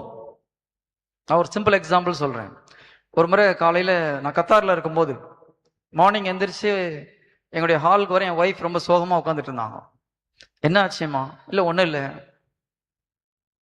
எத்தனை ஹஸ்பண்ட் இதை உங்க வாழ்க்கையில் இந்த மாதிரி நடக்குதுன்னு சொல்லி நிறைய நேரத்தில் கேட்கும்போது ஒய்ஃப் என்ன சொல்லுவாங்க? ஒன்றும் இல்லை ஒன்றும் இல்லைன்னு வாங்க. ஆனால் உண்மையிலே ஒரு பிரச்சனை இருக்கும். எத்தனை பேர் இந்த மாதிரி அனுபவிச்சிருக்கிறீங்க? ஒரு சகோதரர் தான் உண்மை, 2 பேர் சொல்றாங்க. அப்போ நம்ம விட்டுறக்கூடாது. பிரச்சனை இருந்தால் பிரச்சனை சால்வ் பண்ணோம் இல்லையா? அப்போ நம்ம மனைவிட்ட கொஞ்ச நேரம் பேசின அப்புறம் அவங்க சொன்னாங்க, எங்கள் வீட்டில் ஒரு ஜீசஸ் படம் நாங்கள் ஒரு பெயிண்டர் வச்சு பெயிண்ட் பண்ணோம். ஒரு ஆள் உயர படம், இந்த டிவைன் மர்சி படம். இந்த படம் நல்லா இருக்கு. சுற்றி என் பையன் என்ன பண்ணா, கிறுக்கி கிறுக்கி கிறுக்கி அந்த இதெல்லாம் ஓரமெல்லாம் பிச்சு பிச்சு எடுத்துட்டான். இவ்வளோ அருமையாக நீங்கள் பெயிண்ட்லாம் பண்ணீங்க, இது அசிங்கமாக இருக்குது, எனக்கு ரொம்ப கஷ்டமாக இருக்குது அது நினச்சா. சரி ஓகேன்னு சொல்லிட்டு நான் திரும்பி அது ரொம்ப விலை கொடுத்து நான் அந்த பெயிண்டரை வச்சு பண்ணேன். நம்ம ஊர் பணத்துக்கு கிட்டத்தட்ட 20,000 ரூபாய் செலவு பண்ணி அந்த பெயிண்டிங் பண்ணியிருந்தேன். மறுபடியும் அதை செலவு பண்ணுற அளவுக்கு அப்போ என்கிட்ட வசதி இல்லை. நான் ஆஃபீஸ் போன அப்புறம் ஆண்டுகிட்ட ஜெபம் பண்ணேன். கொஞ்சம் டைம் இருக்கும்போது, அன்றைய மனைவி ரொம்ப கஷ்டமாக இருக்கிறா, எனக்கும் கஷ்டமாக தான் இருக்கு, உங்கள் படம் இந்த மாதிரி ஆகிப்போச்சு, என்ன பண்ண முடியும்? பிள்ளை சின்ன பையன், அப்போ ஒரு 2-3 வயசு இருக்கும்போது. அப்போ ஆவியானவர் ஒரு அருமையான ஐடியா கொடுத்தார். ஒரு கடையில் போயிட்டு இந்த பிளாஸ்டிக் ஸ்டிக்கர், இந்த ஸ்டிக்கர் பிச்சுட்டு ஸ்டிக்கர் ஓட்டும் இல்லையா, அந்த மாதிரி ஒரு பார்டர் ஒன்று இருக்கும், அதை வாங்கி ஒட்டு சரியாயிடும் அப்படின்னாரு. போய் பார்த்தா 7 ரூபாய் தான் அந்த ஊர் பணத்துக்கு. நம்ம ஊர் பணத்துக்கு ஒரு 150 ரூபாய். வாங்கிட்டு வந்து நான் அதை ஒட்டினேன். ஒட்டி பார்த்தா புது படம் மாதிரி ஆகிப்போச்சு அது. பிரைஸ் தி லார்ட், ஹல்லேலூயா. அடுத்த நாள் என் ஒய்ஃபுக்கு பயங்கர சந்தோஷம். எங்க சூப்பருங்க சூப்பருங்க. பாருங்க, 150 ரூபாயில அருமையாக மனைவியை சந்தோஷப்படுத்த முடியும். சில நேரத்தில் நீங்க வைர நெக்லஸ் வாங்கி போட்டா கூட சில நேரத்தில் சந்தோஷம் வர மாட்டேங்குது. இதுக்கு தான் நான் சொல்றேன், கடவுளுடைய ஞானம் இருந்து கடவுளை கேட்டு நம்ம செஞ்சோம்னா சிறிய சிறிய காரியங்களில் உங்கள் வாழ்க்கை துணைவரை மிகுந்த மகிழ்ச்சியோடு வைத்திருக்க முடியும். பெரிய பணம் எல்லாம் தேவை கிடையாது. ஆண்டவர் ரொம்ப செலவு பண்ணிலாம் செய்ய சொல்ல மாட்டார். சிம்பிளா சிறிய வகையில் உங்களுடைய அன்பை வெளிப்படுத்தி மனைவியை மகிழ்ச்சி படுத்த முடியும். பிரைஸ் தி லார்ட், ஹல்லேலூயா. லேடிஸ்க்குலாம் பிடிச்சிருக்கு, ஜென்ஸுக்கெல்லாம் பிடிக்கலன்னு யாரும் கை தூக்க மாட்டேங்கிறாங்க. ஹல்லேலூயா, ஹல்லேலூயா, ஹல்லேலூயா. அப்ப ஒரு கணவன் குடும்பத்தை நல்ல முறையில் நடத்தி செல்றதுக்கு என்ன வேணும்? இறை ஞானம் மிக மிக அவசியம். அதனாலதான் யாக்கோபு 1வது அதிகாரம் 8வது இறை வார்த்தை என்ன சொல்லுது? ஞானம் இல்லாதவன் என்னை நோக்கி கேட்கட்டும். ஆண்டவர் பார்த்து கேட்கட்டும். ஆண்டவர் ஞானத்தை தாராளமாக கொடுப்பார். நிறைய பேருக்கு என் ஃபேமிலி எனக்கு நடத்த தெரியும், என் குடும்பத்தை என்னால் நடத்த தெரியும், நான் ஐடி படிச்சிருக்கிறேன், கம்ப்யூட்டர் சயின்ஸ் படிச்சிருக்கிறேன், இதெல்லாம் குடும்பத்தை நடத்துறதுக்கு தேவையில்லை. நல்லா ஞாபகம் வச்சுக்கோங்க. கம்ப்யூட்டர் படித்தது, டாக்டருக்கு படித்தது, ஐஏஎஸ்க்கு படித்ததெல்லாம் குடும்பத்தை நடத்தி செல்வதற்கு தேவை கிடையாது. இறை ஞானம் நிச்சயமாக தேவை. ஒரு மனைவியை புரிந்து கொள்வதற்கு ஆவியானவருடைய துணை மிக மிக அவசியம். இல்லைன்னா நம்ம உட்காந்து பாட்டு பாடிட்டு இருப்போம், ஆழம் அது ஆழம் இல்லை. நிறைய பேர் சொல்றாங்களா, என் ஒய்ஃபை புரிஞ்சிக்கவே முடியல. நிறைய ஆண்கள் சொல்றாங்க, மனைவியை புரிந்து கொள்ள முடியல. உங்களால புரிந்து கொள்ள முடியாது. நல்லா ஞாபகம் வச்சுக்கோங்க.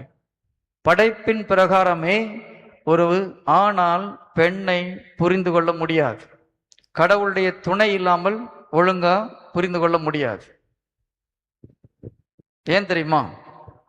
ஆண்டவர் முதல்ல என்ன, வானத்தை பூமியை படைக்கிறார், அதுக்கப்புறம் புற்பூண்டுகளை உருவாக்குறார், ஒவ்வொரு உயிரினங்களை உருவாக்குறார், கடைசியில ஆதாம உருவாக்குறார். கரெக்டா? இப்போ பரிணாம வளர்ச்சி மாதிரி பார்த்தீங்கன்னா எது ஹையர் வெர்ஷன்? இப்போ ஆதாம் உயர்ந்த மனிதன், ஆறடைவு படைச்சவன். அதுக்கப்புறம் இப்போ ஆதாம படைச்சு முடிச்சவன் ஆண்டவர் சாட்டிஸ்ஃபை ஆயிட்டாரா? யாரை படைச்சு முடிக்கும் போது சாட்டிஸ்ஃபை ஆகுறாரு? லேடிஸ்லாம் ரொம்ப சந்தோஷமாயிடுச்சு பாருங்க. ஏவாளை படிச்சு முடிக்கும் போது ஆண்டவர் முழு நிறைவு, ஓகே இப்போ சூப்பர் அப்படின்றார். கரெக்டா? அதனால ஏவாளை ஆதாமால முழுமையாக புரிந்து கொள்ள முடியாது. கூட யார் இருக்கணும்? ஆவியானவருடைய துணை இருக்கும் பொழுது, இறை ஞானம் இருக்கும் பொழுதுதான் ஏவாளை பற்றி ஆதாமுக்கு ஒழுங்கா புரியும். இப்ப ஆதாமை பற்றி ஏவாளுக்கு எப்ப புரியும்? அவங்களுக்கும் ஆவியானவர் துணை இருக்கும் பொழுது, இறை ஞானத்தை தேடும் பொழுதுதான் கணவனை ஒழுங்கா புரிந்து கொள்ள முடியும். இல்லைன்னா என்ன சொல்லுவாங்க, குறை சொல்லிட்டு உட்கார்ந்துட்டு இருப்போம். கணவன் மனைவியை குறை சொல்வதும் மனைவி கணவனை குறை சொல்வதுக்கும் முக்கியமான காரணம் என்னது? ஆவியானவர் துணையை நம்ம கேட்கறது கிடையாது. நம்ம கண்ணில் பார்க்கறத வச்சு நம்ம முடிவு எடுக்கிறோம். என் பொண்ணு ஒய்ஃபு சரியில்லை, என் கணவன் சரியில்லை. நாம் கடவுளை கேட்கும் பொழுது அவர் என்ன சொல்வாரு? நான் கொடுத்தது சூப்பர் தான்பா, நீ இந்த மாதிரி அப்ரோச் பண்ணுன்னு சொல்லி கொடுப்பார். Praise the Lord. Praise the Hallelujah. Hallelujah. Hallelujah. Hallelujah. இப்போ தமத்திருத்துவத்தை பார்க்கிறோம். கடவுள் ஒன்னா படைக்கிறார். மனிதனை படைக்கிறது முன்னால பிதா யாரை கூப்பிடுறாரு? எல்லாத்தையும் கூப்பிடுறார். யாரெல்லாம் கூப்பிட்டார்? இயேசு கிறிஸ்துவை கூப்பிடுறாரு, ஹோலி ஸ்பிரிட்டை கூப்பிடுறாரு. வாங்க நம்ம மனிதனை நம் சாயலிலும் நம் உருவிலும் உண்டாக்குவோம். அப்போ கணவன் ஒரு முக்கியமான டெசிஷன் எடுக்கும் போது யாரை கூப்பிடணும்? மனைவியை கூப்பிடணும். குழந்தைங்க ஒரு 18 வயசுக்கு மேல ஆயிடுச்சுன்னா குழந்தைங்களும் கூப்பிட்டு டிஸ்கஸ் பண்ணிட்டு டிசிஷன் யார் எடுக்கணும்? நாங்க தான் எடுப்போம் பிரதர். எங்க வீட்டுல அல்லி ராஜ்யம் தான் சொல்லிட்டு லேடிஸ் டிசிஷன் எடுக்கக்கூடாது. ஒரு சில குடும்பத்துல யாரு டிசிஷன் எடுக்கிறது? மனைவி தான் எடுக்கிறாங்க. அதனால்தான் தப்பா போகுது. கடவுளுக்கு அது பிடிக்காது. குடும்பத்தின் முக்கியமான முடிவுகளை கணவன் எடுக்கிறதுக்கு மனைவி ஒத்துழைக்க வேண்டும். ஐடியா கொடுக்கலாம், டிஸ்கஸ் பண்ணலாம். முடிவு யாருடையதா இருக்கணும்? கணவன் யாரை கேட்டு முடிவு எடுக்கணும்? ஆண்டவரை கேட்டு முடிவு எடுக்கணும். கரெக்டா சொல்றீங்க சிஸ்டர். உங்க வீட்டுல எல்லாம் கரெக்டா போதா? போலியா? மன்னிப்பு கேட்டு சரி பண்ண உங்க ஓகே. இப்ப நான் சொல்லும் போது லேடிஸ்க்கு ஒரு எண்ணம் வரும், எங்க வீட்டுக்காரர் வந்தா நல்லா இருந்திருக்கும் பிரதர். இங்க உங்களை தான் கூப்பிட்டு வந்திருக்காரு. அப்ப என்ன அர்த்தம்? உங்களை மாற சொல்றார். கரெக்டா? இப்ப கணவன்மார்களுக்கு ஒரு சில எண்ணம் வந்திருக்கலாம், என் மனைவி கேட்டா நல்லா இருந்திருக்கும் பிரதர். ஜீசஸ் உங்களை கொண்டு வந்திருக்கிறாரு, நீங்க மாறினீங்கன்னா உங்களுடைய கணவனையோ மனைவியோ கடவுள் சரி செய்வார். Praise the Lord. Praise the Lord. Hallelujah. Hallelujah. ரெண்டு பேரும் வந்திருந்தீங்கன்னா சரி, நம்ம தான் மாறணும். புரியுதுங்களா? ஒரு வீட்டுல சரியில்லைன்னா நான் என்னை மாற்றும் பொழுது என் மூலமாக கணவன் என் மனைவியை மாற்ற முடியும், என்னுடைய கணவரை மாற்ற முடியும், அதில் உங்களுடைய கணவரை மாற்ற முடியும். அதை விட்டுட்டு அவங்க வந்திருந்தா நல்லா இருந்திருக்கும் நம்ம நினைக்கிறது சாத்தா நம்மளுக்கு சொல்லி கொடுக்குறான் அந்த மாதிரி. அதனால அதுக்கு காது கொடுக்க கூடாது. Praise the Lord. Praise the Lord. Hallelujah. Hallelujah. அப்ப குடும்பத்தில் முக்கியமான முடிவுகளை யார் எடுக்கணும்? கணவன் எடுக்கணும். கணவனுக்கு எடுக்கிறதுக்கு பயமா இருந்ததுன்னா ஆண்டவரை கேட்கணும், ஆண்டவரே எனக்கு நம்பிக்கையை கொடுங்க, உங்களுடைய சக்தியை கொடுங்க, உங்களுடைய ஞானத்தை கொடுங்க, குடும்பத்தை வழி நடத்துறதுக்கு உள்ள தைரியத்தை கொடுங்கன்னு கேட்கணும். பயந்துட்டு உட்கார்ந்துட்டு இருக்க கூடாது. ஒரு சில குடும்பத்துல கணவர்மார்கள் முடிவு எடுக்கிறதுக்கு பயப்படுறாங்க. அப்புறம் மனைவி எப்படி மதிப்பாங்க? நிறைய கணவன்மார்கள் கவுன்சிலிங்ல ஒரு குறை சொல்லுவாங்க, என் மனைவி என்ன மதிக்கிறதே இல்லை. சகோதரிகளை கேட்டுக்கோங்க, உங்ககிட்ட சொல்றாங்களோ இல்லையோ, எங்ககிட்ட சொல்றாங்க. நிறைய கணவன் என்ன சொல்றாங்க, என் ஒய்ஃப் என்ன மதிக்கிறதே கிடையாது பிரதர். இது ஒரு 75% ஆண்கள் சொல்ற ஒரு கம்ப்ளைண்ட், என் மனைவி என்னை மதிப்பது கிடையாது. நான் கணவன்மார்களை ஒரு கேள்வி கேட்கிறேன், மதிப்பு கேட்டு வாங்குறதா தானா வர்றதா? நான் உங்களுக்கு கேட்கல சிஸ்டர், கணவன்மார்களை கேட்டேன். ஆண்களை பார்த்து கேட்கிறேன், மதிப்பு கேட்டு வாங்குறதா நம்மளை பார்த்து வர்றதா? நீங்க எடுக்கிற முடிவையும் குடும்பத்தை நீங்க எப்படி வழிநடத்துறீங்கன்னு பார்த்து கொடுக்கறதா மரியாதை இல்லையா? கடவுள் ஞானத்தோடு நீங்கள் செயல்படும் பொழுது மனைவி தானாக உங்களை மதிப்பாங்க. ஆஹா, இந்த மனுஷன் என்ன சூப்பரா டிசிஷன் எடுக்கிறாருன்னு மனைவி ஆச்சரியப்பட்டாங்கன்னா மரியாதை கொடுப்பாங்களா, கொடுக்க மாட்டாங்களா? அப்படிப்பட்ட கணவன் இருந்தா சூப்பரா இருந்திருக்கும் சிஸ்டர். கணவன் நல்ல கணவன். மனைவியுடைய வேலை என்னது? ஒருவேளை கணவன் அப்படி இல்லைன்னா அவர் அந்த மாதிரி உருவாக்குறது மனைவியுடைய வேலை. அவருக்கு அந்த தைரியத்தை கொடுக்கறது, அந்த உரிமையை கொடுக்கறது, அவரை என்கரேஜ் பண்றது மனைவியுடைய வேலை. பைபிள் அப்படிதான் சொல்லுது. கணவனுக்கு ஒரு தகுந்த துணை. கடவுள் எதற்காக அவரை உருவாக்கினாரோ, எப்படி இருக்கணும்னு படைச்சாரோ அதற்கு உறுதுணையாக இருக்கிறது தான் மனைவியுடைய வேலை. கரெக்டா? சில மனைவிமார் என்ன பண்றாங்க, உங்களுக்கு ஒன்றும் டிசிஷன் இருக்குதா, விட்டுருங்க நான் பாத்துக்கிறேன். இவங்க கண்ட்ரோல் எடுத்து வீட்டுக்கு ராணியா உட்காந்துடுறாங்க. குடும்பம் சரியா போவாது. Praise the Lord. Praise the Lord. Hallelujah. Hallelujah. Hallelujah. Hallelujah. நிறைய குடும்பத்துல இது ஒரு பேசிக் விஷயம். இங்க சரியில்லைன்னா அது கடைசி வரைக்கும் சரியா போவாது. இதெல்லாம் அடிப்படை தத்துவங்கள், பைபிள்ல உள்ள விஷயங்கள். முடிவு யார் எடுக்கணும்? எத்தனை மனைவிகள் விட்டு கொடுக்க முடியுது? நீங்க சொல்லுங்க, செய்யறேன் அப்படின்னு சொல்ல முடியுதா? இப்ப எல்லாம் சைலண்ட் ஆயிட்டீங்க. இது வரைக்கும் நல்லா இருந்தது பிரதர், திடீர்னு இப்படி ஒரு குண்டை தூக்கி போட்டீங்களே. நீங்க டிசிஷன் எடுங்க, நான் அதை ஒத்துழைக்கிறேன்னு எத்தனை மனைவியால விட்டு கொடுக்க முடியுது? விட்டு கொடுத்துருக்கீங்களா சார்? Very good. ஓகே, நீங்க அவரை பண்ண சொல்றீங்க, எல்லாம் பண்றீங்க, முடிவு தப்பா போச்சு. எத்தனை பேர் குறை சொல்லாம இருந்திருக்கிறீங்க? உங்க கணவன் எடுத்த முடிவு தப்பா போச்சு, பரவாயில்ல, பிரச்சனை இல்லைங்க, சரி பண்ணிக்கலாம், நீங்க சேர்ந்து சப்போர்ட் பண்றீங்களா, குறை சொல்றீங்களா? உண்மையை சொல்லுங்க சிஸ்டர். குறை தானே சொல்றீங்க. இப்ப நான் ஒரு கேள்வி கேட்கிறேன். பிதா சுதன் பரிசுத்தாவி சேர்ந்து மனுஷனை உருவாக்குனாங்க. யாரு முடிவெடுத்தது? பிதா தான் முடிவெடுத்தார் இல்லையா? எல்லாம் ஓகே பண்ணாங்க, முடிவெடுத்தார். கடைசியில கொஞ்ச நாள்ல ஆதாம் ஏவாள் பாவத்துல விழுந்து போனாங்க. ஜீசஸ் நீங்க பண்ணதான் தப்பா போச்சுன்னு சொன்னாரா? அப்புறம் எதுக்கு நீங்க குறை சொல்றீங்க கணவனை? புரியுதா? மனைவிமார்கள் இயேசு கிறிஸ்துவிடமிருந்து கற்றுக்கொள்ள வேண்டும். பிதா தான் டெசிஷன் எடுக்கிறார். பிதா தான் அந்த உலகத்தை உருவாக்குறார், மனுஷனை உருவாக்குறார், தோட்டத்துல போய் வைக்கிறார், பாம்பையும் அனுமதிக்கிறார். நம்மளா இருந்தா எதுக்கு பாம்பாங்க அனுப்புனீங்கன்னு கேட்டிருப்போம் இல்லையா? அவன் பாவத்தில் உள்ளான்னு உங்களுக்கு முதலே தெரியல, எதுக்கு நீங்க பாவத்துக்கு அந்த பாம்பு அனுப்புனீங்க, இல்லைன்னா எதுக்கு அந்த தோட்டத்துக்கு அனுப்புனீங்க, ஏதாவது ஒரு கேள்வி.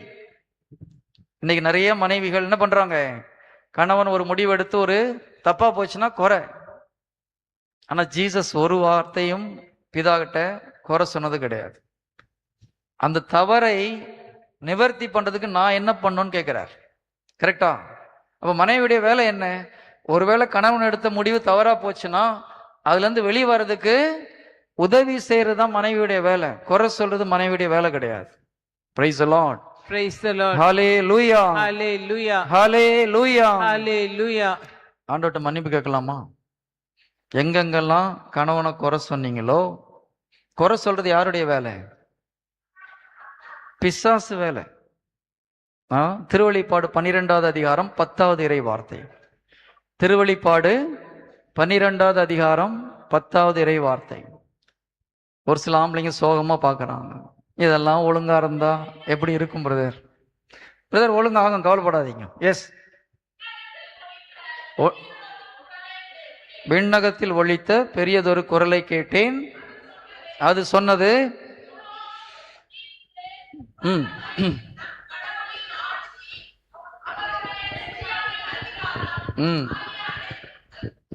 ஓகே, இப்போ கேர்ஃபுல்லா படிங்க. நம் சகோதர சகோதரிகள் மீது குற்றம் சுமத்தியவன் நம் சகோதர சகோதரிகள் மீது குற்றம் சுமத்தியவன் நம் கடவுள் திருமுன் நம் கடவுள் திருமுன் அல்லும் பகலும் அவர்கள் மீது குற்றம் சாட்டியவன் வெளியே தள்ளப்பட்டான். நம்மளை குறிச்சு டெய்லி நைட் அண்ட் டே ஆண்டவர்கிட்ட போய் குறை சொல்றது யாரு? சாத்தான். நீங்க கணவனை குறை சொன்னா யார் பக்கம் நிக்கிறீங்க? சத்தம் வர மாட்டேங்குது. யார் பக்கம் நிக்கிறீங்க? ஆமா, மற்றவங்களை குறை சொல்லக்கூடாது. கணவனில் யாரும் குறை சொல்லக்கூடாது. குறிப்பாக மனைவி கணவனை குறை சொல்லக்கூடாது, கணவன் மனைவியை குறை சொல்லக்கூடாது. சொன்னா நம்ம யார் பக்கத்தில் நிக்கிறோம்? சாத்தான் வேலையை செஞ்சுட்டு இருக்கிறோம். அப்புறம் குடும்பம் எப்படி போகும்? மன்னிப்பு கேட்கலாமா? மனைவிகள் எல்லாம் எப்பப்பெல்லாம் என் கணவனை குறை சொல்லணும் அதுக்காக மன்னிப்பு கேட்கிறேன். கணவன் யாரு கொடுத்தது? ஆண்டவர் கொடுத்தார். ஆண்டவர் கொடுத்த கொடை தானே. சிலுவையா ஆசீர்வாதமா? சத்தம் வர மாட்டேங்குது. கணவன் ஆசீர்வாதமா சிலுவையா? ஆசீர்வாதம் தான், ஆனா பாரமா இருக்குது. எப்போ நீங்க ஆசீர்வாதமா நினைச்சு நன்றி சொல்றீங்களோ அது ஆசீர்வாதமா மாறும். எப்போ சிலுவைன்னு நினைக்கிறீங்களோ அது பாரமான சிலுவையா மாறும். அதே போலதான் மனைவியும். அப்ப ஆண்டவருக்கு நம்ம நன்றி சொல்லணும். இப்போ கணவனை குறை சொன்னதுக்காக மன்னிப்பு கேட்கணும். மனைவியை குறை சொல்ல கணவன்கள் மன்னிப்பு கேட்கலாமா? ஓகே. ஆண்டவரே, இதோ என்னுடைய வாழ்க்கையை உமது பாதத்தில் ஒப்புக் கொடுக்கிறேன். என் மனைவி நான் குறை கூறிய நேரங்களுக்காக ஒருவேளை நான் குறை சொல்லவில்லை என்றாலும் என் மனதில் இதோ முணுமுணுத்த நேரங்கள், மனதில் குறையாக நினைத்த நேரங்களுக்காக மன்னிப்பு கேட்கிறேன். அப்பா, இதோ உங்க இரத்தத்தினால் என்னை கழுவி தூய்மைப்படுத்துமாறு ஜெபிக்கிறேன். நான் பேசிய எல்லா கோபமான எரிச்சலான வார்த்தைகளுக்காக மன்னிப்பு கேட்கிறேன். அந்த வார்த்தைகளை இயேசு நாமத்தில் எரித்து போடுகிறேன். சாத்தான் கையில் இருக்க அந்த வார்த்தைகளை இயேசு நாமத்தில் எரிந்து போகட்டும். அதனால் எங்கள் குடும்பத்துக்குள் வந்த எல்லா பிரிவினைகள், துயரங்கள், அன்பில் உள்ள குறைபாடுகள் எல்லாம் உமது நாமத்தினால் வெளியேறும்படி கட்டளையிடுகிறேன். ஆமென்.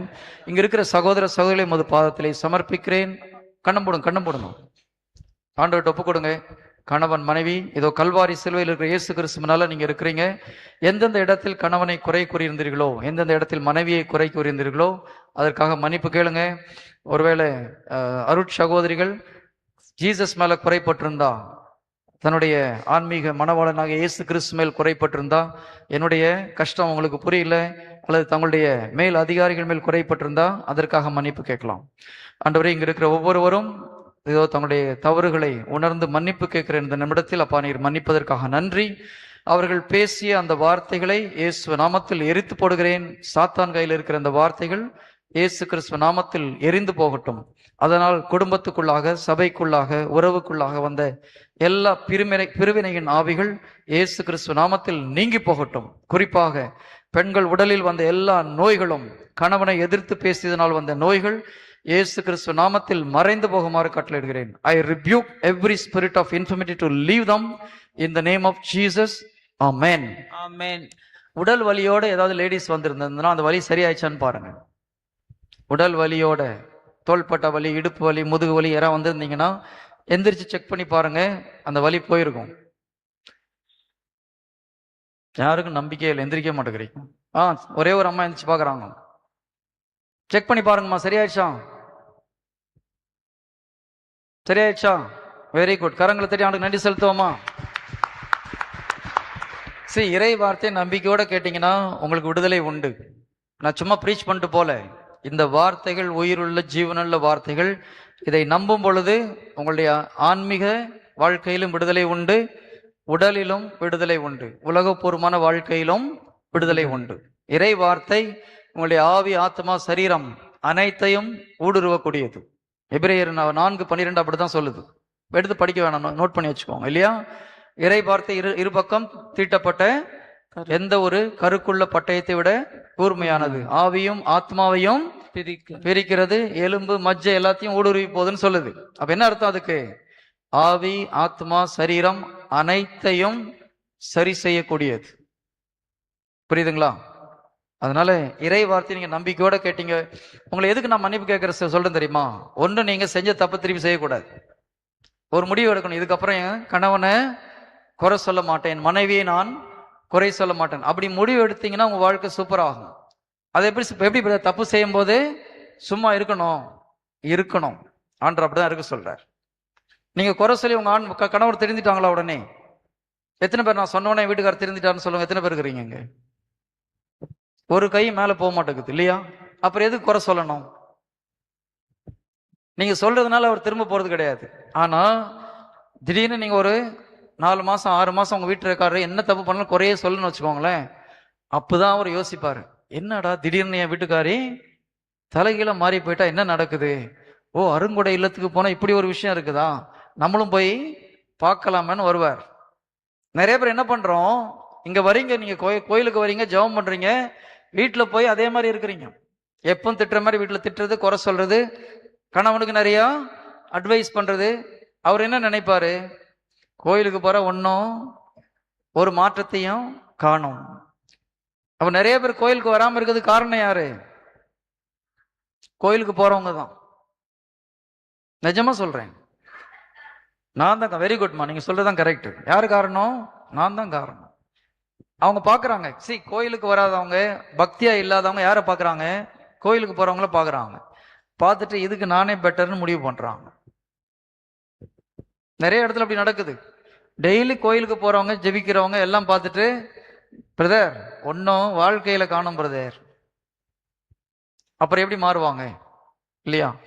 நான் 2005 ஒரு தியானத்துக்கு போயிட்டு மனம் மாறி அப்படியே பயங்கரமா ஆண்டவர்கிட்ட நைட் அண்ட் டே ஜெபிக்க ஆரம்பிச்சேன்.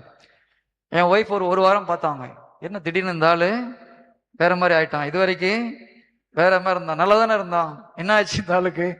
ஸோ ஒரு மாதிரி பார்த்தாங்க. 2வது வாரம் ஆச்சு, இப்ப பார்த்தாலும் ஒரே ஜெபம், இது கொஞ்சம் கோவப்படுற மாதிரி சொன்னாங்க, பேச ஆரம்பிச்சாங்க. நான் அதெல்லாம் கண்டுக்கவே இல்லை, நான் பாட்டுக்கு ஜெபிச்சேன், ப்ரேயர் பண்ணேன், அவங்க என்ன சொன்னாலும் பேசாம இருந்தேன்.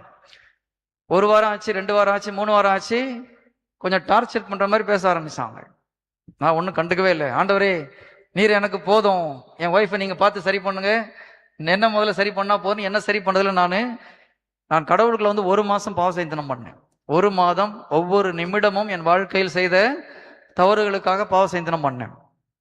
நிஜமா சொல்றேன், 1 மாசம் கண்டினியூஸா என் வாழ்க்கையில் செய்த ஒவ்வொரு தவறுகளையும் ஆவியானவர் ஞாபகப்படுத்தினார். சிறு வயதுல இருந்து என்னென்ன தப்பு, எந்தெந்த பாருக்கு போனேன், எங்கெங்க போய் என்னென்ன பேசினேன், யாரை திட்டினேன், யாரை மனசு கஷ்டப்படுத்தின, எல்லா காரியத்தையும் ஞாபகப்படுத்தினாலும் 1 மாசம் எனக்கு இதுக்கே நேரம் சரியா இருந்தது. ஐயோ இந்த பாவம் பண்ணிட்டோமா, ஐயோ இதாயிடுச்சேன்னு சொல்லி.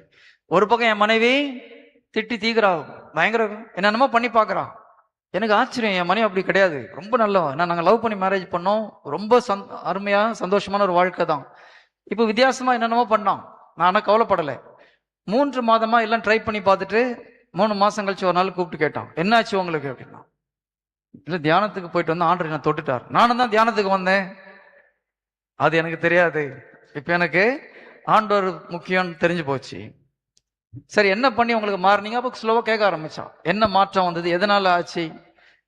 இப்போ என் மனைவி என்னை விட சூப்பரா இருக்கிறான்.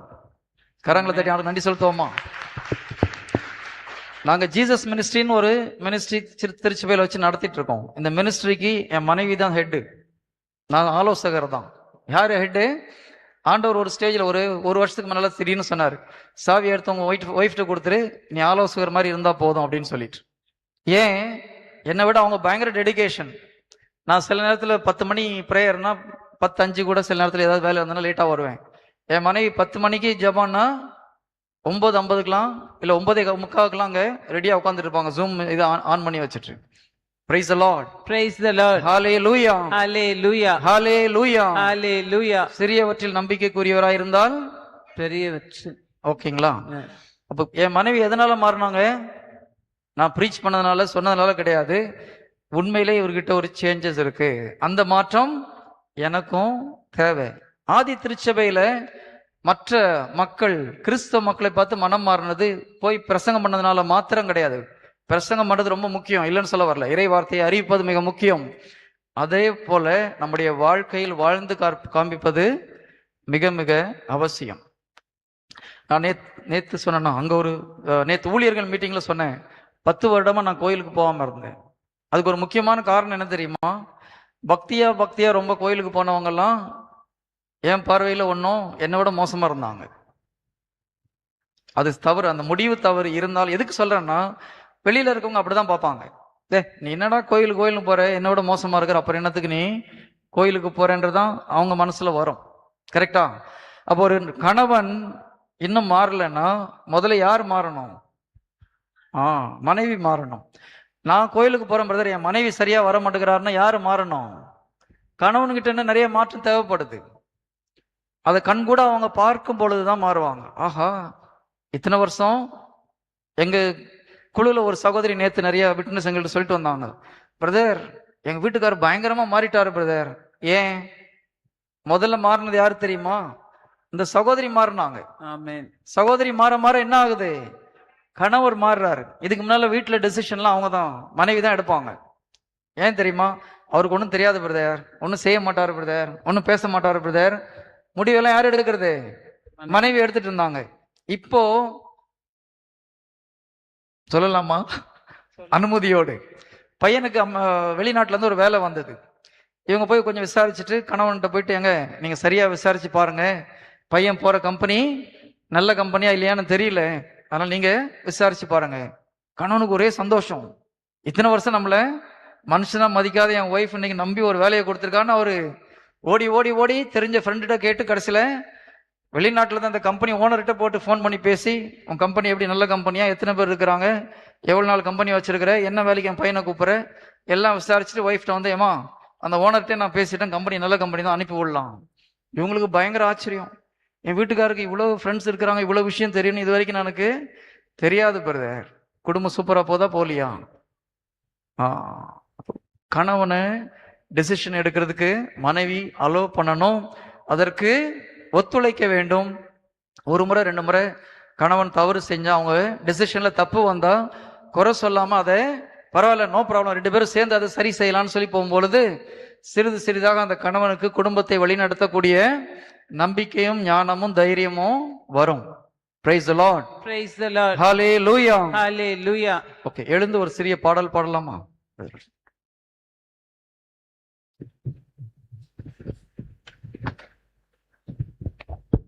Praise the Lord. Praise the Lord. கரங்களை தட்டி கடவுள் கொடுத்த வார்த்தைகளுக்காக நன்றி சொல்லுவோமா? நல்ல கரங்களை உற்சாகமாய் தட்டி ஆண்டவருக்கு நன்றி சொல்ல இருக்கிறோம். நல்லா கை தட்ட மாட்டீங்களே? நல்லா தட்டலாமே. கடந்த 1 மணி நேரமாய் சகோதரர் வழியாய் ஆண்டவர் நம்மோடு பேசிக் கொண்டிருக்கிற ஒரு வார்த்தை. என்ன அந்த வார்த்தை? நீங்கள் என்ன செய்தாலும், நீங்கள் என்ன முடிவெடுத்தாலும் ஆண்டவரிடம் கேட்காமல் செய்யாதீர்கள். Praise the Lord. Praise the Lord. அடுத்ததாக, உங்க குடும்பத்துல மற்ற யாரும் மனம் மாறணும்னு நீங்க ஜெபிக்கணும்னு அவசியம் இல்ல. நீங்கள் மனம் மாறினாலே ஆசீர்வாதத்தை ஆண்டவர் கொடுப்பார். கரங்களை தட்டி நன்றி சொல்லுவோமா? நன்றி சொல்லுவோமா? என் அன்பு சகோதரனே, என் அன்பு சகோதரியே, இது நடக்கணும்னா நம்ம யாரு கூட நடக்கணும்? சத்தமா சொல்லுங்க. ஆண்டவருக்கு பேர் என்னங்க? ஆண்டவருக்கு பேர் என்ன? இயேசுவின் பின்னால் நான் சென்றால் என்னுடைய முடிவுகளை எடுக்க மாட்டேன், நான் ஆண்டவருடைய முடிவுகளை எடுப்பேன். கரங்களை தட்டி உற்சாகமாய், நான் உன் பின்னால் செல்வேன், உன் சொல்லையே கேட்பேன், நீ கொடுக்கிற முடிவுகள் என்று நடப்பேன் என்று சொல்லி பாடுவோம்.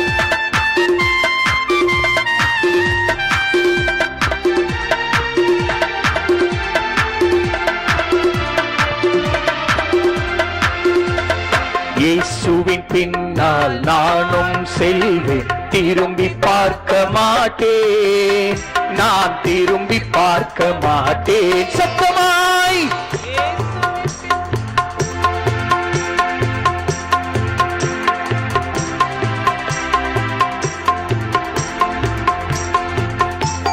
சிலுவையே முன்னால், உலகமே பின்னால், சிலுவையே முன்னால், உலகமே பின்னால், இயேசு சிந்திய இரத்தத்தினாலே என்றும் விடுதலையே, என் இயேசு சிந்திய இரத்தத்தினாலே என்றும் விடுதலையே. இயேசுவின் பின்னால் நானும் செல்வேன், திரும்பி பார்க்க மாட்டேன், நான் திரும்பி பார்க்க மாட்டேன்.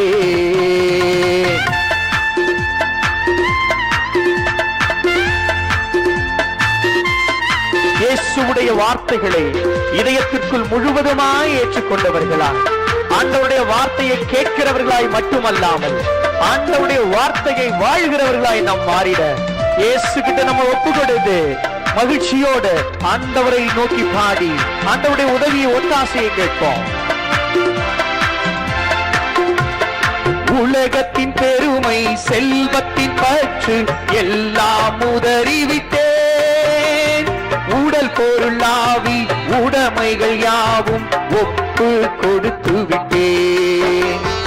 உலகத்தின் பெருமை செல்வத்தின் பற்று எல்லாம் உதறிவிட்டேன், உடல் பொருளாவி உடைமைகள் யாவும் ஒப்பு கொடுத்து விட்டேன். நானவராலயம் எனக்குள்ளே இயேசு, நானவராலயம் எனக்குள்ளே இயேசு. என்ன நடந்தாலும் எவ்வேளையிலும் எப்போதும் துதித்திடுவே, என்ன நடந்தாலும் எவ்வேளையிலும் எப்போதும் துதித்திடுவே. இயேசுவின் பின்னால் நானும் செல்து திரும்பி பார்க்க மாட்டேன், நான் திரும்பி பார்க்க மாட்டேன். Praise the Lord. எல்லோரும் அமரவும் please.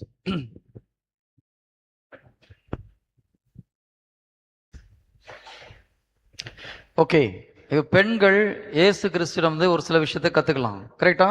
கத்துக்கலாமா? ஓகே, யோவான் 6வது அதிகாரம் 38. யோவான் 6:38. இந்த வார்த்தைக்கு போறதுக்கு முன்னாடி இன்னொரு விஷயத்த சொல்லிடுறேன், அதுக்கப்புறம் இதுக்கு போகலாம். ஒரு செகண்ட். ஓகே, இப்போ திருமணம் ஆகும் பொழுது ஒரு மனைவி என்ன எதிர்பார்ப்போட வராங்க? என்ன திருமணம் பண்றவரு என்ன சந்தோஷமா வச்சுக்கணும், கண்ணு கலங்காம பார்க்கணும். கரெக்டா? என்ன சந்தோஷமா வச்சுக்கணும்னு நினைச்சுதானே வரீங்க? ஆமா. பசங்க என்ன நினைச்சுதாமா வராங்க? எனக்கு வர ஒய்ஃப் தான் உலகத்திலே பரிசுத்தமான ஒய்ஃபா இருக்கணும், என்ன தவிர வேற யாரையும் மனசுல நினைக்க கூடாது, என்ன சந்தோஷமா வச்சுக்கணும். இப்ப பையன் என்ன நினைச்சு வராரு? மனைவி என்ன சந்தோஷமா வச்சுக்கணும். பையன் என்ன நினைச்சு வராரு? பொண்ணு என்ன நினைச்சு வராங்க? கணவன் என்ன சந்தோஷமா வச்சுக்கணும். ரெண்டு பேரும் சுயநலத்தோட வராங்களா இல்லையா? என்ன இது நல்லா ஒர்க் அவுட் ஆகுமா? ஆரம்பமே பிரச்சனை. புரியுதா? மனைவி என்ன நினைச்சு வரோம்? என் வீட்டுக்காரர் என்ன சந்தோஷமா வச்சுக்கணும், கணவன் என் ஒய்ஃப் என்ன சந்தோஷமா வச்சுக்கணும். முதல்ல இந்த சுயநலத்தை விட்டுட்டு கணவன் என்ன நினைக்கணும்?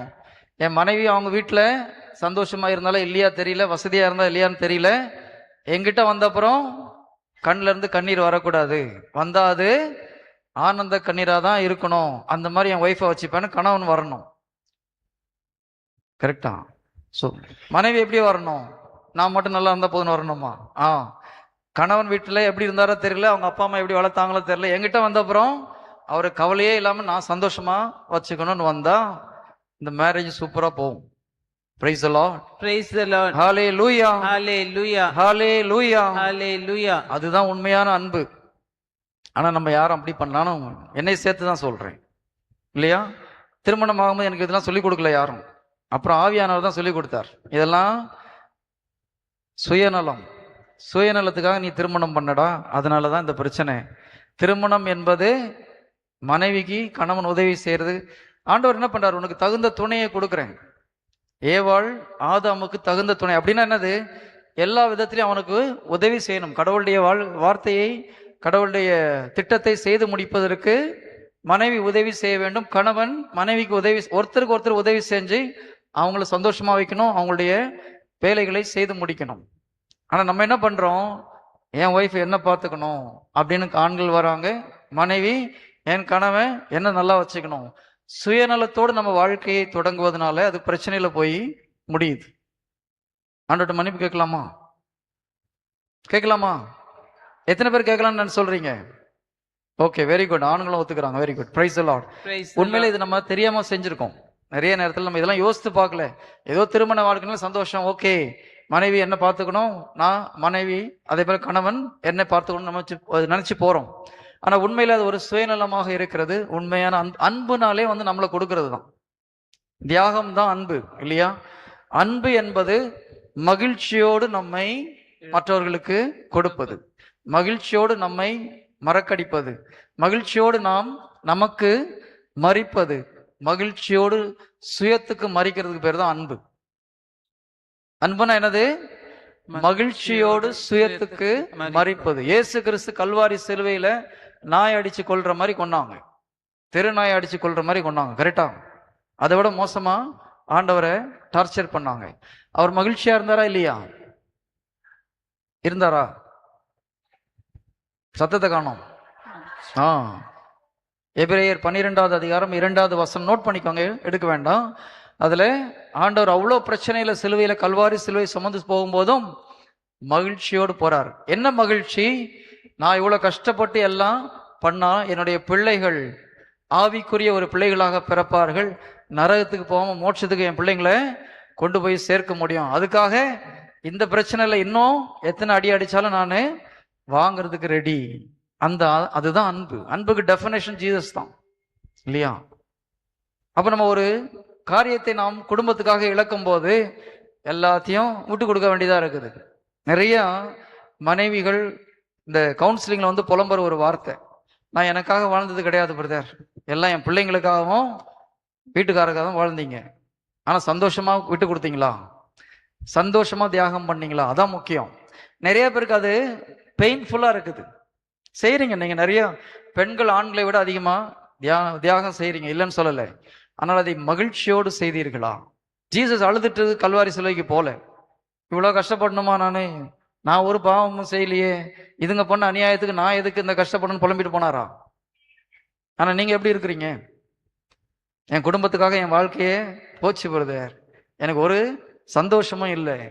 நீங்க எல்லாம் செஞ்சு ஒரு புரோஜனம் இல்லாமல் போகுது. நல்லா ஞாபகம் வச்சுக்கோங்க, நீங்கள் செய்த அனைத்து தியாகமும் பயனற்று போறதுக்கு ஒரு முக்கியமான காரணம், நீங்க அதை மகிழ்ச்சியோடு அன்போடு செய்யாம போனதுனால, அதை ஒரு கஷ்டமா செய்யறதுனால தான் கடவுள் பார்வையில் அது ஒரு சிறந்த ஒரு காணிக்கையாக போய் சேரவில்லை. ஒரு சகோதரி ஒரு முறை அவங்க செஞ்ச தியாகத்தெல்லாம் கடவுள்கிட்ட நான் சொல்லி ஜெபிக்கும் பொழுது வெறும் பிஞ்சு போன பூவும் காஞ்சி போன பூவும் ஆண்டவர் காமிச்சாரு. என்ன ஆண்டவரே, குடும்பத்துக்காக இவ்வளோ தியாகம் பண்ணாங்களே, இவங்க கணவனுக்காக இவ்வளோ தியாகம் பண்ணாங்க, நைட் அண்ட் டே உங்ககிட்ட ஜெபம் பண்ணிட்டு இருந்தாங்க, பிள்ளைகளுக்காக இவ்வளோ தியாகம் பண்ணாங்க, நீங்க இப்படி அழுகி போன பழமா பிஞ்சு போன காஞ்சி போன பூக்களா காமிக்கிறீங்களேன்னு சொல்லும்போது ஆண்டவர் சொன்னது இதுதான், எல்லாம் குறைப்பட்டு கஷ்டப்பட்டு அழுது புலம்பி செய்யும்போது எனக்கு இப்படிதான் பரிசை கொடுக்கிறார்கள். கையில ஒரு பேஸ்கெட் இருக்கு, எல்லாம் அழுகி போன பணம், இன்னொரு கையில ஒரு பேஸ்கெட் இருக்கு, எல்லாம் காஞ்சி போன பூ வாடி போன பூ. இப்ப யோசித்து பாருங்க, நீங்க கடவுள்கிட்ட எப்படிப்பட்ட பரிசை கொடுத்திருக்கிறீங்கன்னு சொல்லிட்டு. தியாகம் பண்ணீங்க இல்லைன்னு சொல்லலை, ஆனால் கடவுள் பார்வையில் அந்த தியாகம் எப்படி இருக்குது? அழுகி போன பழமா இருக்குது. அதே போலதான் கணவன்மார்கள் ஒரு சில கஷ்டம் வெளியில தெரியும், ஒரு சில கஷ்டம் வெளியில தெரியாது. நிறைய ஆண்களுடைய துன்பங்கள் வெளியில தெரியறது கிடையாது. இன்னைக்கு ஆண்கள் பெண்கள் 2 பேரும் வேலை செய்யறோம். ஒரு காலத்துல ஆண்கள் மாத்திரம் வேலை செய்து குடும்பத்தை பாதுகாக்கும் பொழுது அவர்கள் சில நேரத்துல மான மரியாதையிலையும் அடமானம் வச்சு வேலை செய்யற இடத்துல திட்டினாலும் என்ன பிரச்சனைனாலும் என்ன நினைச்சிட்டு வேலை செய்யறாங்க, குடும்பம் பட்னி ஆயிடக்கூடாதுன்னு சொல்லி அனைத்து துன்பங்களையும் தாங்கி அதை வெளியில சொல்லாம வேலை செய்து குடும்பத்தை காப்பாத்துறாங்க. அது நிறைய பேருக்கு தெரியறது கிடையாது. ஆனா அதை செய்யும் பொழுது சொல்லி காமிச்சு துன்பப்படுத்தி கஷ்டப்படுத்தி செய்யும் பொழுது அது கடவுள் பார்வையில் நல்ல ஒரு தியாகமாக போகாது. புரியுதுங்களா? நம்ம தியாகம் செய்யறது தியாகம் நான் சந்தோஷமா செய்யணும். ஆண்டவரே பரவாயில்ல, இப்படி ஒரு வாய்ப்பை கொடுத்தீங்களா ஆண்டவரே நன்றின்னு சொல்லி செய்யும் பொழுது அது கடவுள்கிட்ட அருமையான ஒரு கனியாக மலராக அவர் கையில போய் சேரும். Praise the Lord. Hallelujah. Hallelujah. Hallelujah. Hallelujah. ஆனா நான் பார்த்த வரைக்கும் ஜென்ஸ் கிட்ட இந்த ப்ராப்ளம் கம்மியா இருக்கு. நான் ஆண் பெண் பிரிச்சு நார்மலா பேசுறது கிடையாது. இருந்தாலும் எங்ககிட்ட மக்கள் வருகிற கவுன்சிலிங் வரவங்களை வச்சு பார்க்கும்போது ஆண்கள் நிறைய பேர் இந்த குடும்பத்துக்காக நான் ரொம்ப உழைக்கிறேன், ரொம்ப கஷ்டப்படுறேன், எல்லாத்தையும் விட்டு கொடுத்துட்டேன், என் ஃப்ரெண்ட்ஸ் எல்லாம் விட்டுட்டேன், என் சந்தோஷத்தெல்லாம் விட்டுட்டேன்னு புலம்புறவங்க ரொம்ப கம்மி. ஆனால் பெண்கள் நிறைய பேர் புலம்புறீங்க. என் நிம்மதி போச்சு பிரதர், என் குடும்பத்துக்காக நான் எல்லாம் கொடுத்தும் ஒரு பிரயோஜனம் இல்லை. ஏன் பிரயோஜனம் இல்லாமல் போச்சு? நீங்க அதை புலம்பிக்கிட்டே செய்றீங்க. குறை சொல்லி செய்யும் பொழுது அது கடவுள் விருப்பம் போல நடக்காது. எப்படி இயேசு கிறிஸ்து தன்னை தியாகம் பண்ணும்போது மகிழ்ச்சியோடும் நம்பிக்கையோடும் செஞ்சார். ரெண்டு விஷயம் ரொம்ப முக்கியம். எப்ப மகிழ்ச்சி வரும்? நம்பிக்கையோடு நீங்கள் உங்களை தியாகம் செய்யும் பொழுது அது மகிழ்ச்சியாக முடியும். இவ்வளோ கஷ்டப்படுறோம், ஒரு புரோஜனம் இல்லை, என்ன ஆகும்? அப்புறம் புரோஜனம் இல்லாம போயிடும். இயேசு கிறிஸ்து தான் செய்கிற பலி புரோஜனம் இல்லாம போக நினைச்சாரா? நம்பினாரா? தான் அடைய விடுந்த மாட்சியின் பொருட்டு எல்லாவற்றையும் மகிழ்ச்சியாக சிலுவையில் தாங்கினார். மகிழ்ச்சியோடு சிலுவை சுமந்தார். என் பிள்ளைங்க மோட்சத்துக்கு வந்து சேரும். நம்ம எத்தனையோ அட்டகாசம் அநியாயம் பண்றோம், ஆனா ஆண்டவர் என்ன சொல்றாரு? நான் பிதாவின் திட்டத்தை செய்யறேன், அது வெற்றியாக முடியும். பிதா மேல நம்பிக்கை வச்சு எல்லா தியாகத்தையும் செய்கிறார். அப்ப நீங்க கடவுள் மேல நம்பிக்கை வச்சு மகிழ்ச்சியோடு உங்கள் தியாகங்களை செய்யும் பொழுது அது கடவுள் நன்மையாக மாற்றி போடுவார். முணுமுணுத்திட்டு புலம்பிட்டு செய்யும் போது கடவுளுக்கு கோபம் தான் வருது. Praise the Lord. Praise the Lord. Hallelujah. Hallelujah. ஆண்டோட மன்னிப்பு கேட்கலாமா? ஒருவேளை பெண்கள் மனசுல கஷ்டப்பட்டு, என் மாமியாரு இவ்வளவு தப்பு பண்றாங்க, நானு இந்த ஆளுக்காக பொறுக்க வேண்டியதா இருக்குது, என் கணவர் இவ்வளவு பிரச்சனை பண்றாரு, இந்த குழந்தைங்களுக்காக நானு இதெல்லாம் பொறுத்துக்கிறேன், இப்படி மனசுல கஷ்டப்பட்டுட்டு எல்லாத்தையும் நீங்க சுமந்திருந்தீங்கன்னா ஆண்டவர்கிட்ட மன்னிப்பு கேளுங்க. ஆண்டவரே, இந்த துன்பங்களை மகிழ்ச்சியோடு மேற்கொள்ளக்கூடிய கிருபை எனக்கு கொடுங்க. இதுவரைக்கும் நான் முணுமுணுத்ததற்காக மன்னிப்பு கேட்கணும். அதே போல கணவன் குடும்பத்தை ஒரு பாரமா நினைச்சிருந்தா, மனைவி ஒரு பாரமா நினைச்சிருந்தா, ஒரு ஃபைனான்சியல் பிரச்சனைகளை வீட்டில் ஹேண்டில் பண்ணும்போது நான் மட்டும் கஷ்டப்பட்டு வீடை சம்பாதிச்சு செய்யணுமா அப்படின்னு யோசிச்சிருந்தா ஆண்டவர்கிட்ட மன்னிப்பு கேட்கலாம். கண்களை மூடி ஒப்பு கொடுப்போமா? கல்வாரி சிலுவையில் இருக்கிற இயேசு கிறிஸ்துவை பார்ப்போம். இயேசு கிறிஸ்து, நான் என்ன தப்பு செஞ்சேன், எதுக்கு நான் இந்த கஷ்டத்தை அனுபவிக்கணும்னு கேட்கல, நினைக்க கூட இல்லை. மகிழ்ச்சியோடு தன்னை முழுவதுமாக ஒப்பு கொடுத்தார். நான் எந்த துன்பத்திற்கும் தயாராக இருக்கிறேன், என் பிள்ளைகள் மோட்சத்திற்கு வந்தா போதும், என் பிள்ளைகள் பரிசுத்தமாக்கப்பட்டா போதும். அவருடைய மனதில் அதுதான் மகிழ்ச்சியை கொடுத்தது. இதோ பிதாவின் சித்தத்தை நான் செய்கிறேன், அது போதும், இந்த உலகம் என்னை என்ன துன்பப்படுத்தினாலும் பரவாயில்ல. நம்முடைய மனதில் அப்படிதான் இருக்கணும். கடவுள் கொடுத்த கணவன், கடவுள் கொடுத்த குடும்பம், கடவுள் கொடுத்த மனைவி, இந்த குடும்பத்தை, இந்த கணவனை, இந்த மனைவியை இதோ கடவுளுடைய சித்தத்துக்கு ஏற்றபடி நடத்தி செல்ல எந்த துன்பம் வந்தாலும் நான் மகிழ்ச்சியோடு ஏற்றுக்கொள்வேன். ஆண்டவரே, உன்மேல் நான் நம்பிக்கை வைக்கிறேன், என் மேல் அல்ல, என் மனைவி மேல், என் கணவன் மேல் அல்ல, உம்மேல் நான் நம்பிக்கை வைக்கிறேன். ஆண்டவரே, நான் மகிழ்ச்சியோடு என்னை இதோ ஒரு பலியாக என் குடும்பத்திற்காக ஒப்பு கொடுக்கிறேன். இதோ என் குடும்பத்தை நீர் மாற்றும், என் கணவனை நீர் மாற்றுவதற்காக நன்றி, என் குடும்பத்தை மாற்றுவதற்காக நன்றி, என் குழந்தைகளை மாற்றுவதற்காக நன்றி. நான் புலம்பிய நேரங்களுக்காக, நான் முணுமுணுத்த நேரங்களுக்காக மன்னிப்பு கேட்கிறேன். ஆண்டவரே, இதன் பின்பு என் குழந்தைகளையோ என் மனைவியோ கணவனையோ குறை சொல்ல மாட்டேன் அப்பா என் சொல்லி ஒப்பு கொடுங்க. உண்மையில உள்ளத்திலிருந்து ஒப்பு கொடுங்க.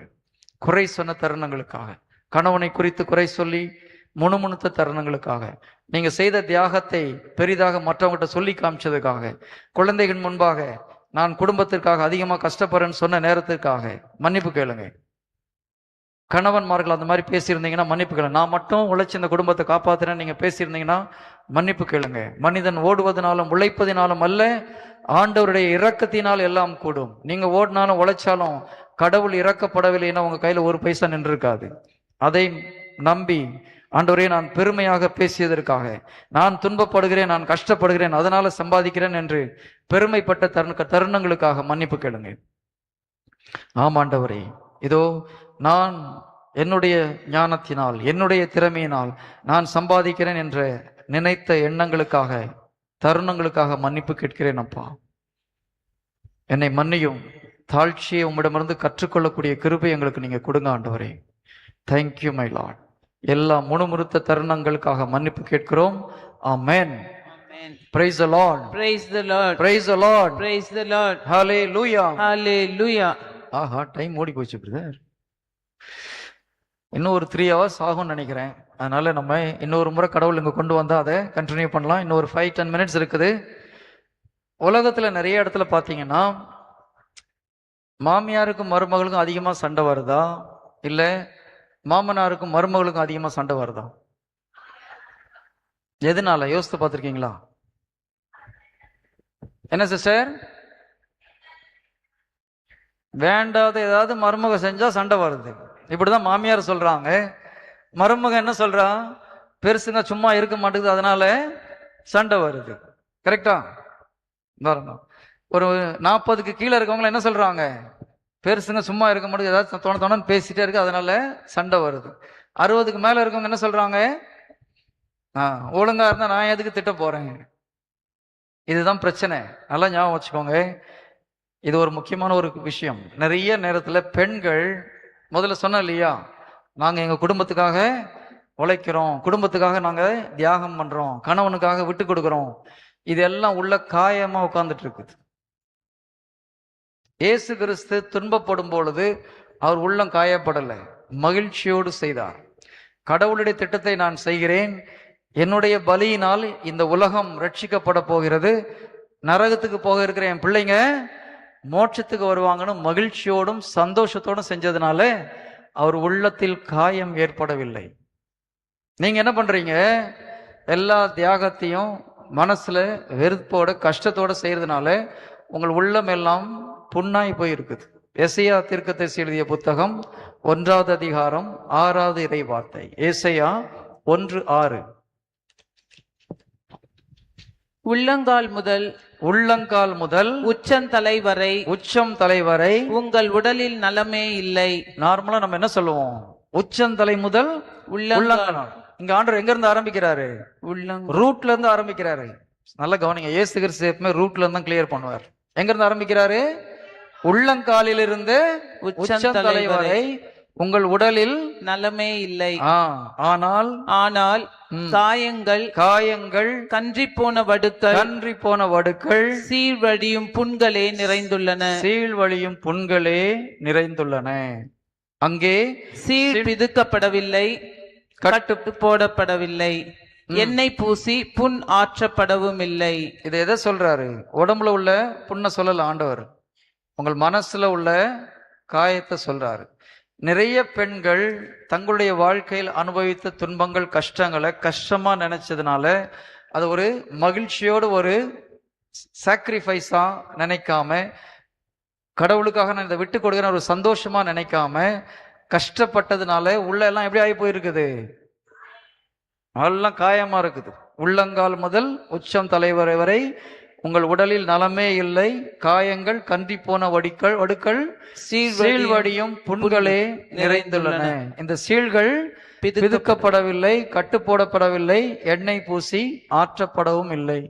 அதனால இதே மருமகள் மாமியார் ஆகும்போது மருமகள் நின்னாலும் குத்தம், நடந்தாலும் குத்தமா தெரியுது. ஏன்?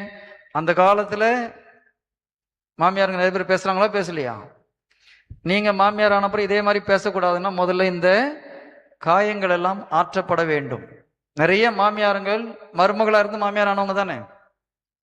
மருமகளா இருக்கும்போது பட்ட வேதனை எல்லாம் உள்ள இருக்குது, புண்ணா இருக்குது. அது 6வது நாள் என்ன ஆகுது? மாமியார் வரும்போது, எங்க மாமியார் என்ன கொடுமை பண்ணாங்க, நாங்க எவ்வளவு அமைதியா இருந்தோம், நீ என்ன நான் ஒரு சின்ன சொன்னதுக்கு இவ்வளவு கோச்சிக்கிறேன். பிரச்சனை இங்கதான் ஆரம்பிக்குது. எப்பொழுது உங்கள் காயங்கள் ஆற்றப்படுகிறதோ, மருமக பண்றது நிறைய விஷயம் உங்களுக்கு தப்பா படாது. இப்ப சின்ன சின்ன விஷயமும் தப்பா படுது. ஆனா நீங்க என்ன சொல்லுவீங்க? உண்மையிலே தப்பு பண்றா பிரதர், அதனாலதான் நான் அப்படி சொல்றேன். ஏன்? அவங்க பேசுற வார்த்தைகள் உங்க உள்ளத்துல இருக்கிற புண்ணுல போய் டச் ஆகுது. நான் ஒரு சின்ன விஷயம் சொல்றேன், ஒரு சிறிய கதை, டைம் கம்மியா இருக்கிறதுனால. ஒரு கணவன் மனைவி திருமணம், 2 பேர் லவ் பண்ணி பல வருடங்களாக காதலிச்சு திருமணம் செய்தவர்கள். திருமணமாகி ஒரு 3 மாசம் ஆச்சு. மனைவிக்கு பர்த்டே வந்தது. அப்ப கணவன் ஒரு சர்ப்ரைஸா ஒரு கிஃப்ட் கொடுத்து ஒரு செலிப்ரேஷன் பண்ணலாம் அப்படின்னு மனைவியோட ஒரு க்ளோஸ் ஃப்ரெண்ட் ஒரு 10 பேரை கூப்பிட்டு போய் 5 ஸ்டார் ஹோட்டல்ல விருந்து வைக்கலாம்னு சொல்லி ஒரு ஹோட்டல்ல புக் பண்றாரு. மனைவி கிட்ட சொல்லவே இல்லை, மனைவியோட நண்பர்கள்ட்ட மட்டும் சொல்றாரு, இந்த மாதிரி நான் செய்ய போறேன். அப்போ அவங்க ஃப்ரெண்ட்ஸ் எல்லாம் சொல்றாங்க, ஓ சூப்பரா இருக்கு ஐடியா, உங்க ஒய்ஃப் மேல நீங்க இவ்வளோ அன்பு வைத்திருக்கிறீங்களே, ரொம்ப ஆச்சரியமா இருக்குதுன்னு சொல்லி எல்லாம் பண்றாங்க. இவர் யோசிக்கிறாரு, 1 மாசமா பிளான் பண்ணி கடைசியில மனைவிக்கு ஏதாவது இன்னொரு gift கொடுக்கணும் இந்த நாளுக்கு, பிறந்த நாளுக்குன்னு சொல்லி என்ன பண்றாரு, மனைவிக்கு தெரியாம அவங்களுடைய மோதிரத்துடைய அளவு எடுத்துட்டு போயிட்டு ஒரு வைர மோதிரம் வாங்குறார். சூப்பரா இருக்கா இல்லையா? வைர மோதிரம் வாங்கிட்டு வந்து மனைவிக்கு தெரியாம அவங்க பேக்ல வைக்கணும் அப்படின்னு சொல்லி ஒரு டோரை திறந்து 2 சாவி இருக்குது. கணவன் கிட்ட ஒரு சாவி, மனைவி கிட்ட ஒரு சாவி. மனைவி வீட்டுல கிச்சன்ல வேலை செஞ்சுட்டு இருக்காங்க. இவர் திறந்து தெரியாம ஸ்லோவா போயிட்டு ரூம்ல போய் அந்த பேக்ல அந்த பரிசு பொருளை வைக்கிறார். மனைவி உள்ள வரும்போதே கண்டுபிடிச்சிட்டாங்க இவர் வந்தது. இவர் நினைச்சிட்டு இருக்காரு மனைவிக்கு தெரியாதுன்னு போய் உள்ள வைக்கிறார். அங்கிருந்து ஏய் திருடா என்ன பண்ணிட்டு இருக்கான்னு சொல்லி கிண்டலா கேட்டாங்க. இவருக்கு வந்தது கோபம். யாரை பார்த்துட்டு நீ திருடான்னு சொன்னு போய் ஒரே அடி பலார்னு. அந்த அம்மாவுக்கு ஒண்ணுமே புரியல. எங்க தமாஷுக்கு தானே சொன்னேன், என்னடி தமாசு, திருடன் சொல்றதா தமாஷ், இன்னொரு அடி. அவங்களுக்கு வந்தது கோபம். 2 பேரும் ஆர்கியூமெண்ட். கடைசியில ஆளுக்கு ஒரு டைவர்ஸ் நோட்டீஸ். உண்மையா நடந்த நிகழ்ச்சி. கடைசியில எல்லாம் அட்வைஸ் பண்ணி அவங்க ஃப்ரெண்ட்லாம் வந்து சொல்றாங்க அந்த பொண்ணுகிட்ட, ஏய் உன் மேல உயிரே வச்சிருந்தாரு, உனக்காக தான் இவ்வளவு ஏற்பாடு பண்ணார், அவன் எக்கடானா கெட்டு போட்டோம், இந்த ஒரு சின்ன விஷயத்துக்கு கை நீட்டி அடிக்கிறான் ஒரு மனுஷனா அப்படின்னு சொல்லி அந்த பொண்ணு மனசு ஒன்னும் விட்டு கொடுக்க முடியாதுன்னு இவரை போய் சொல்றாங்க, சின்ன விஷயம் தானப்பா, நீ ஏன் கை நீட்டி அடிச்ச எதுக்கு போயிட்டு. இவர் சொல்றாரு, தீஃப்னு என்ன சொல்றான், நான் என்ன திருடனா, நான் கஷ்டப்பட்டு சம்பாதிச்சு கொடுத்த பணம் என்ன திருடன்னு சொல்லிட்டாயோ. எவ்வளவு சொல்லி பார்க்குறேன், இவரும் ஒத்துக்க மாட்டேங்கிறார். கடைசியில் கூட்டு போயிட்டு ஒரு குருவானவரிடம் போய் விட்டாங்க. அந்த குருவானவர் கடவுளுடைய வெளிப்பாடு உள்ள குருவானவர். ஜெபிக்கும் போது அவருக்கு ஒரு காட்சி வருது. என்ன காட்சினா, ஒரு 8 வயது மதிக்கத்தக்க ஒரு பையன் பெஞ்சில் நிற்க விட்டு வாத்தியார் அடின்னு அடிக்கிறார். அப்போ இவர் கேட்குறாரு, இந்த மாதிரி ஒரு சீன் பார்க்குறேன், சின்ன வயசுல இந்த மாதிரி அடி வாங்கியிருக்கீங்களா? ஆமாம் ஃபாதர், நான் சின்ன வயசுல நான் 7ஆம் கிளாஸ் படிச்சுட்டு இருக்கும் பொழுது ஒரு பையன், பின்னால் இருக்கிற பையன் என்ன பண்ணியிருக்கிறான், ஃப்ரெண்ட்ல இருந்த பையனுடைய பேனாவை திருடி இருக்கிறான். ஓகேயா? அவன் திருடும் போது இந்த பையன், சார் யாரோ பேனாவை காணுன்னு சொன்ன உடனே இவன் பயந்துட்டு என்ன பண்ணிட்டான், பின்னால் இருந்த பையன் இந்த பையன் பக்கத்துல பேனாவை தூக்கி போட்டுட்டான். அப்போ வாத்தியார் தேடி பார்க்கும்போது இவங்கிட்ட பேனா இருந்ததுனால கண்டுபிடிச்சு இவனை சரியான அடி அடிச்சிருக்கிறார் வாத்தியார். அன்றிலிருந்து அவங்க ஸ்கூல்ல இவனை எப்படி கூப்பிடுவாங்கன்னா, தீஃப்னு தான் கூப்பிடுவாங்க. என்ன சொல்லி கூப்பிடுவாங்க, திருடன் திருடன் தான் கூப்பிடுவாங்க. அந்த பையனை எப்படி இருக்கும், செய்யாத தப்புக்காக தன்னை திருடன் திருடன் ஸ்கூல் முழுசும் இவனை கிண்டல் பண்ணியிருக்கு. இப்ப இந்த வலி எங்க இருக்குது, உள்ள இருக்குது. இந்த அம்மா தமாஷா கிண்டலா திருடன் சொன்ன உடனே அது அங்க போய் குத்திச்சு. இப்படிதான் நீங்க நிறைய காயத்தோட மாமியார் ஆகும்போது மருமகள் பேசுற சின்ன வார்த்தை காயத்துல போய் குத்துது, உங்களுக்கு உடனே கோபம் வருது. இப்ப மருமகளை மாத்தணுமா இல்ல உங்க காயத்தை சரி பண்ணணுமா? புரியுதுங்களா? இல்லைன்னா நீங்களும் அதே மாமியார் ஆயிடுவீங்க. மருமகள் தானே மாமியார் ஆகுறீங்க. என்ன சிஸ்டர், ஆல்ரெடி மாமியார் ஆயிட்டீங்களா? ஆமா. அப்ப முதல்ல ஆண்டவர்கிட்ட மருந்து கேட்கணும், ஆண்டவரே இந்த தப்பை நானு செய்யக்கூடாது. இந்த உள்மன காயத்துல ஒரு பிரச்சனை என்ன தெரியுமா, நம்ம செய்யற தப்ப நமக்கு தெரியாது. இப்ப இந்த பையன் அந்த பொண்ணை போய் அடிச்சார் இல்லையா, அவருக்கு அது தப்புன்னு தோணுச்சா? தோணவே இல்லை. எனக்கு வலிக்கிற வலி எனக்கு தான் தெரியும். என் மருமக என்ன வார்த்தை கேட்டா தெரியுமா, அவங்க அதை தான் யோசிச்சுட்டு இருப்பாங்க தவிர நம்ம இப்படி பேசுனது தப்பு, நமக்கு ஏன் இவ்வளவு வலிக்குது இந்த வார்த்தை சொல்லும் போதுன்றது அவங்களுக்கு யோசித்து பார்க்க முடியாது. அதுதான் இந்த உள்மன காயத்துடைய மிகப்பெரிய ஒரு பிரச்சனை. அப்ப ஆண்டவர்கிட்ட ஒப்பு கொடுக்கணும், மாமியாரும் ஒப்பு கொடுக்கணும், மருமகளும் மனசு கஷ்டப்படுற மாதிரி பேசக்கூடாது. வயசானவங்க கிட்ட மரியாதையோட நடக்கிறது மிக மிக அவசியம். அதனால மருமகளும் நல்லவங்க சரின்னு சொல்ல வரல, மருமகள் மாமியார கடவுள் கொடுத்த ஒரு உறவாக மதிக்க வேண்டும். இப்போ கணவன் யாரு கொடுத்த உறவு, கணவன் யாரு கொடுத்த உறவு, அப்ப மாமியார் யாரு கொடுத்தது? சத்தம் வர மாட்டேங்குது. நிறைய பேர் கணவன் ஆண்டவர் கொடுத்தது, ஆனா மாமியாரு கிடையாதுன்னு நினைக்கிறாங்க. அங்கதான் தப்பு. கணவனை கடவுள் கொடுத்தாரு நீங்க ஒத்துக்கிட்டீங்கன்னா மாமியாரையும் கடவுள் தான் கொடுத்தாரு. நீங்க கடவுள் கையில இருந்தா மாமியாரையும் வாங்கணும். நிறைய பெண்கள் அப்படி நினைக்கிறது கிடையாது. கரெக்டா? என்ன சத்தத்தை காணும்? இது வரைக்கும் அப்படி நினைக்கல பிரதர், கணவன் மட்டும்தான் ஆண்டவர் கொடுத்தாருன்னு நினைச்சோம். மன்னிப்பு கேட்கலாமா? கண்களை மூடி ஃபர்ஸ்ட் மாமியாரா இருக்கிறவங்களும் சரி மருமகளா இருக்கிறவங்களும் சரி தங்கள் வாழ்க்கையில் குடும்பத்தில் ஏற்பட்ட அந்த கஷ்டங்கள் துன்பங்கள் எல்லாம் ஒப்பு கொடுங்க. முதல்ல கண்களை மூடுவோம். கல்வாரி சிலுவையில் இயேசு கிறிஸ்து நோக்கி பார்க்கலாம். உங்கள் வாழ்க்கையில் கணவனாலோ மாமியாராலோ அல்லது கணவனுடைய உடன் பிறப்புகளாலோ அந்த எல்லா கஷ்டங்களையும் ஆண்டுட்டு ஒப்பு கொடுங்க. அன்று இந்த துன்பங்களை ஆசீர்வாதமாக மாற்ற தெரியாததினால் என் உள்ளத்தில் ஏற்பட்ட காயங்களுக்காக மன்னிப்பு கேட்கிறேன். இயேசு கிறிஸ்து எல்லா துன்பத்தையும் நமக்கு ஆசீர்வாதமாக மாற்றினார். அவர் காயப்படலை. ஆனால் உங்களுக்கு வந்த துன்பங்களை நம்ம காயங்களாக, துன்பங்களாக, வடுக்களாக, சீல்களாக எடுத்து வச்சிருக்கிறோம். அதற்காக மன்னிப்பு கேளுங்க. நான் உங்களுக்காக ஜெபிக்கிறேன். ஆண்டவரே, இங்க இருக்கிற ஒவ்வொரு சகோதரிகளையும், மருமகளாக இருப்பவர்களையும் மாமியாராக இருப்பவர்களையும் அது பாதத்தில் ஒப்புக் கொடுக்கிறோம். இவர்கள் உள்ளத்தில் ஏற்பட்ட அந்த காயங்கள், சீல்களை இயேசு கிறிஸ்து நாமத்தில் பிதுக்கி எடுக்கிறோம். ஆண்டவரே, அவையெல்லாம் வேரோடு பிடுங்கி கடலில் இதோ எரிகிறோம். அந்த இடங்களில் உமது கல்வாரி இரத்தத்தினாலே கழுவி சுத்திகரிக்குமாறு ஜெபிக்கிறேன். இதோ பரிசுத்தாவின் அபிஷேகம் அந்த காயங்களில் ஊற்றப்படட்டும். உம்முடைய விலையேற பெற்ற வலியினால் நாங்கள் கட்டுப்போடுகிறோம். உம்முடைய தழும்புகளினால் இந்த காயங்கள் குணமாகட்டும். இந்த காயங்களில் கிரியை செய்கிற எல்லா தீய சக்திகள், வெறுப்பு, வைராகியம், கோபம், அனைத்து தீமைகளும் இயேசு கிறிஸ்துவ நாமத்தில் வெளியேறட்டும். இவையெல்லாம் கிருபைகளாக மாறி போகுமாறு ஒப்புக் கொடுக்கிறோம். அப்பா, உம்முடைய பலம் இந்த இடங்களில் வரட்டும். துன்பத்தை ஆசீர்வாதமாக மாற்றக்கூடிய கிருபை அவர்களுக்கு நீர் கொடுக்குமாறு ஜெபிக்கிறேன். Every pain, let it become a blessing in the name of Jesus. ஒவ்வொரு துன்பத்தையும் நீர் ஆசீர்வாதமாக மாற்றினீர் ஆண்டவரே. ஒவ்வொரு துன்பத்தையும் நீர் கல்வாரியில் பட்ட வேதனைகள், கெத்சமனியில் பட்ட வேதனைகள் அனைத்தையும் மகிழ்ச்சியோடு பிதாவுக்கு பலியாக ஒப்பு கொடுத்து அவை எல்லாவற்றையும் எங்களுக்கு ஆசீர்வாதமாக மாற்றினீர்.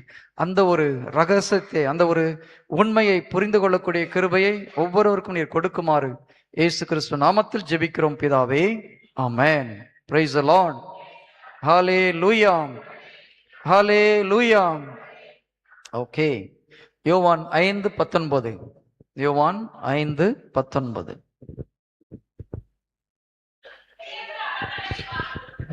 இயேசு அவர்களை பார்த்து கூறியது, மகன் தாமாக எதையும் செய்ய இயலாது. தந்தையிடம் தாம் காணும் செயல்களையே செய்ய இயலும்.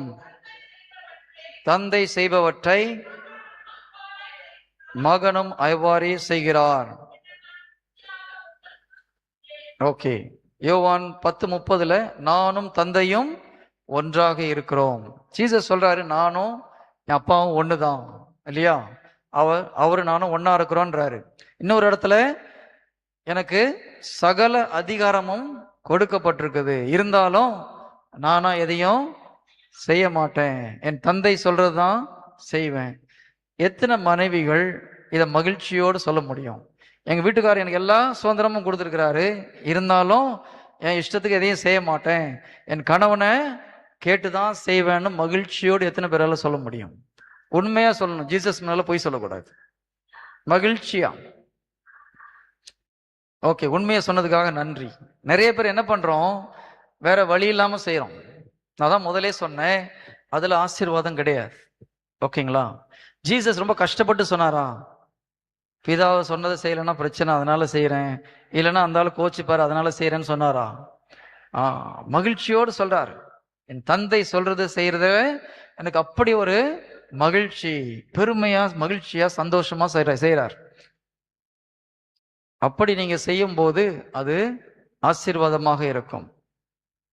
நிறைய நேரத்துல நிறைய பேர் அப்படி செய்யறது கிடையாது. அதே போல நிறைய கணவன் மனைவிக்கு அப்படி ஒரு சுதந்திரத்தை கொடுக்கறதும் கிடையாது. ஜீசஸ் என்ன சொல்றாரு, என் தந்தை எனக்கு எல்லா அதிகாரத்தையும் கொடுத்திருக்கிறார். எத்தனை கணவன் மனைவிக்கு நீ செய்யுமா நான் பாத்துக்கிறேன் அப்படின்னு முழு சுதந்திரத்தை கொடுத்துருக்கிறீங்க? கணவன் அப்படி கொடுத்துருக்கீங்களா? நிறைய பேர் அப்படி கொடுக்கறது கிடையாது. பிரதர், இப்பமே தலைக்கு மேல தலையில உட்கார்ந்துட்டு இருக்கிறான், நீங்க ஃப்ரீயா விட்டீங்கன்னா அவ்வளவுதான் பிரதர். நான் சில பசங்களுக்கு பேசும்போது சொல்லியிருக்காங்க, விட்டீங்கன்னா அவங்களை கையில பிடிக்க முடியாது பிரதர். கட்டுப்பாட்டுக்குள்ள வச்சிருக்கணும்னு பாக்குறீங்க. ஆண்டவர் உலகத்தை நம்மை ஆட்சி செய்ய சொன்னது அன்பினால் ஆட்சி செய்ய சொன்னார், கட்டுப்பாட்டுல கிடையாது. கரெக்டா? அதிகாரத்துல கிடையாது. ஒரு கணவன் மனைவியை அடக்கி ஆள்வது ஆசீர்வாதம் கிடையாது, சாபம். நான் மறுபடியும் சொல்றேன், கணவன் மனைவியை அடக்கி ஆள்வது ஆசீர்வாதம் கிடையாது, சாபம். கடவுள் விரும்புவது கிடையாது, கடவுள் விருப்பம் கிடையாது. அது கடவுள் நம்மளை அடக்கி ஆள்றாரு, இல்ல அன்புல ஆட்சி செய்யறாராம். ஏசு கிறிஸ்து நம்முடைய உள்ளத்துல ராஜாவா இருக்கிறார், அதிகாரத்துல உட்கார்ந்துட்டு இருக்காரா, அன்புல உட்கார்ந்துட்டு இருக்காரா? தன்னையே பலியாக ஒப்பு கொடுத்து தன்னுடைய அன்புனை என்னன்றதை காமிச்சதுனால புனித சின்னப்ப ரொம்ப அழகா சொல்லாரு, நான் பாவியாக இருக்கும் பொழுதே, தகுதி இல்லாமல் இருக்கும் பொழுது எனக்காக உயிரை கொடுத்ததுனால, இல்லையா, அன்பு என்ன என்று நான் தெரிந்து கொள்கிறேன். அன்புனால நம்மளை உள்ளத்தில் ராஜாவாக வெற்றிருக்கிறார். கணவன் தான் காட்டுகிற அன்புனால மனைவி உள்ளத்துல இருக்கிறதுக்கு ஆசை பண்ணும், அதிகாரத்துல கிடையாது. நிறைய பேர் கண்ட்ரோல் பண்றோம், அடிக்க ஆள்றோம். இது ஒரு சாபம். தொடக்க நூல் 3வது அதிகாரம்,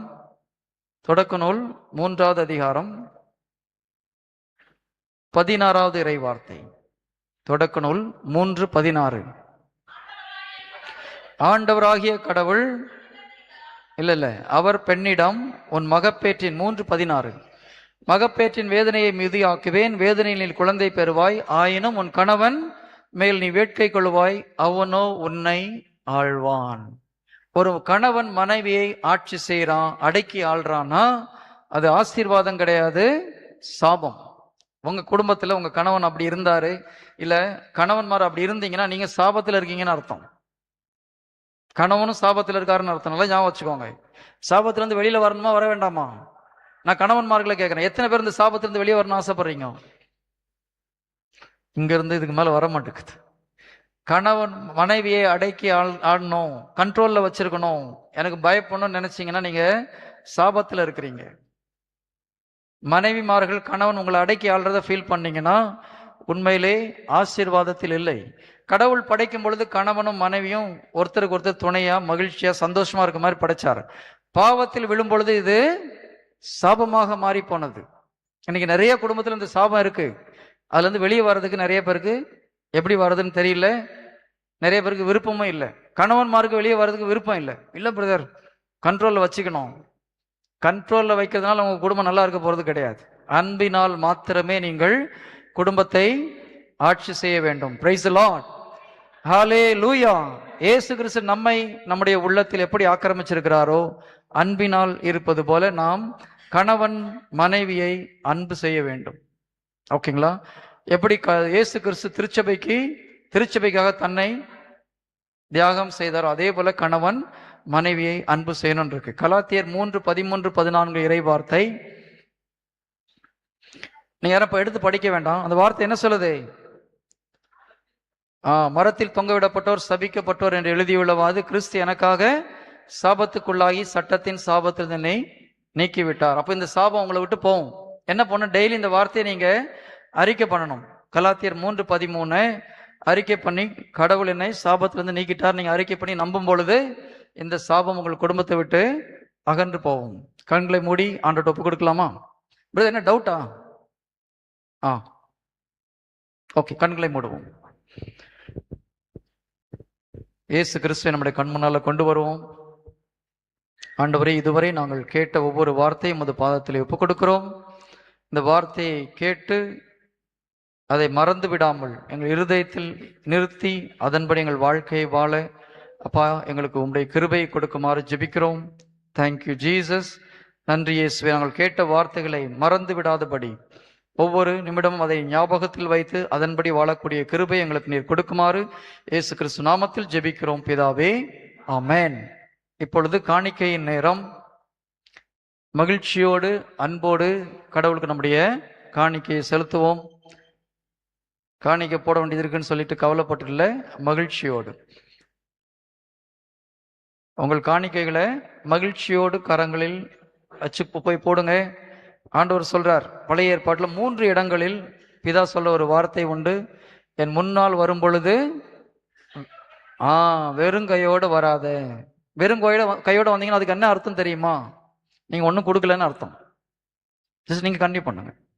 வெறுங்கையோட போய் நின்னோம்னா ஆண்டவர் எனக்கு ஒன்றும் செய்யலைன்னு அர்த்தம். அதனால ஒரு இடத்துல இல்லை, 3 இடத்தில் பிதா சொல்றார், நீ என் முன்னால் வந்து நிற்கும் போது வெறும் கையோட வராத. புதிய ஏற்பாடு சொல்லுது, நீ என்ன கொடுக்குறியோ மகிழ்ச்சியோடு சந்தோஷத்தோடு கொடு. Price the Lord. Hallelujah. Hallelujah.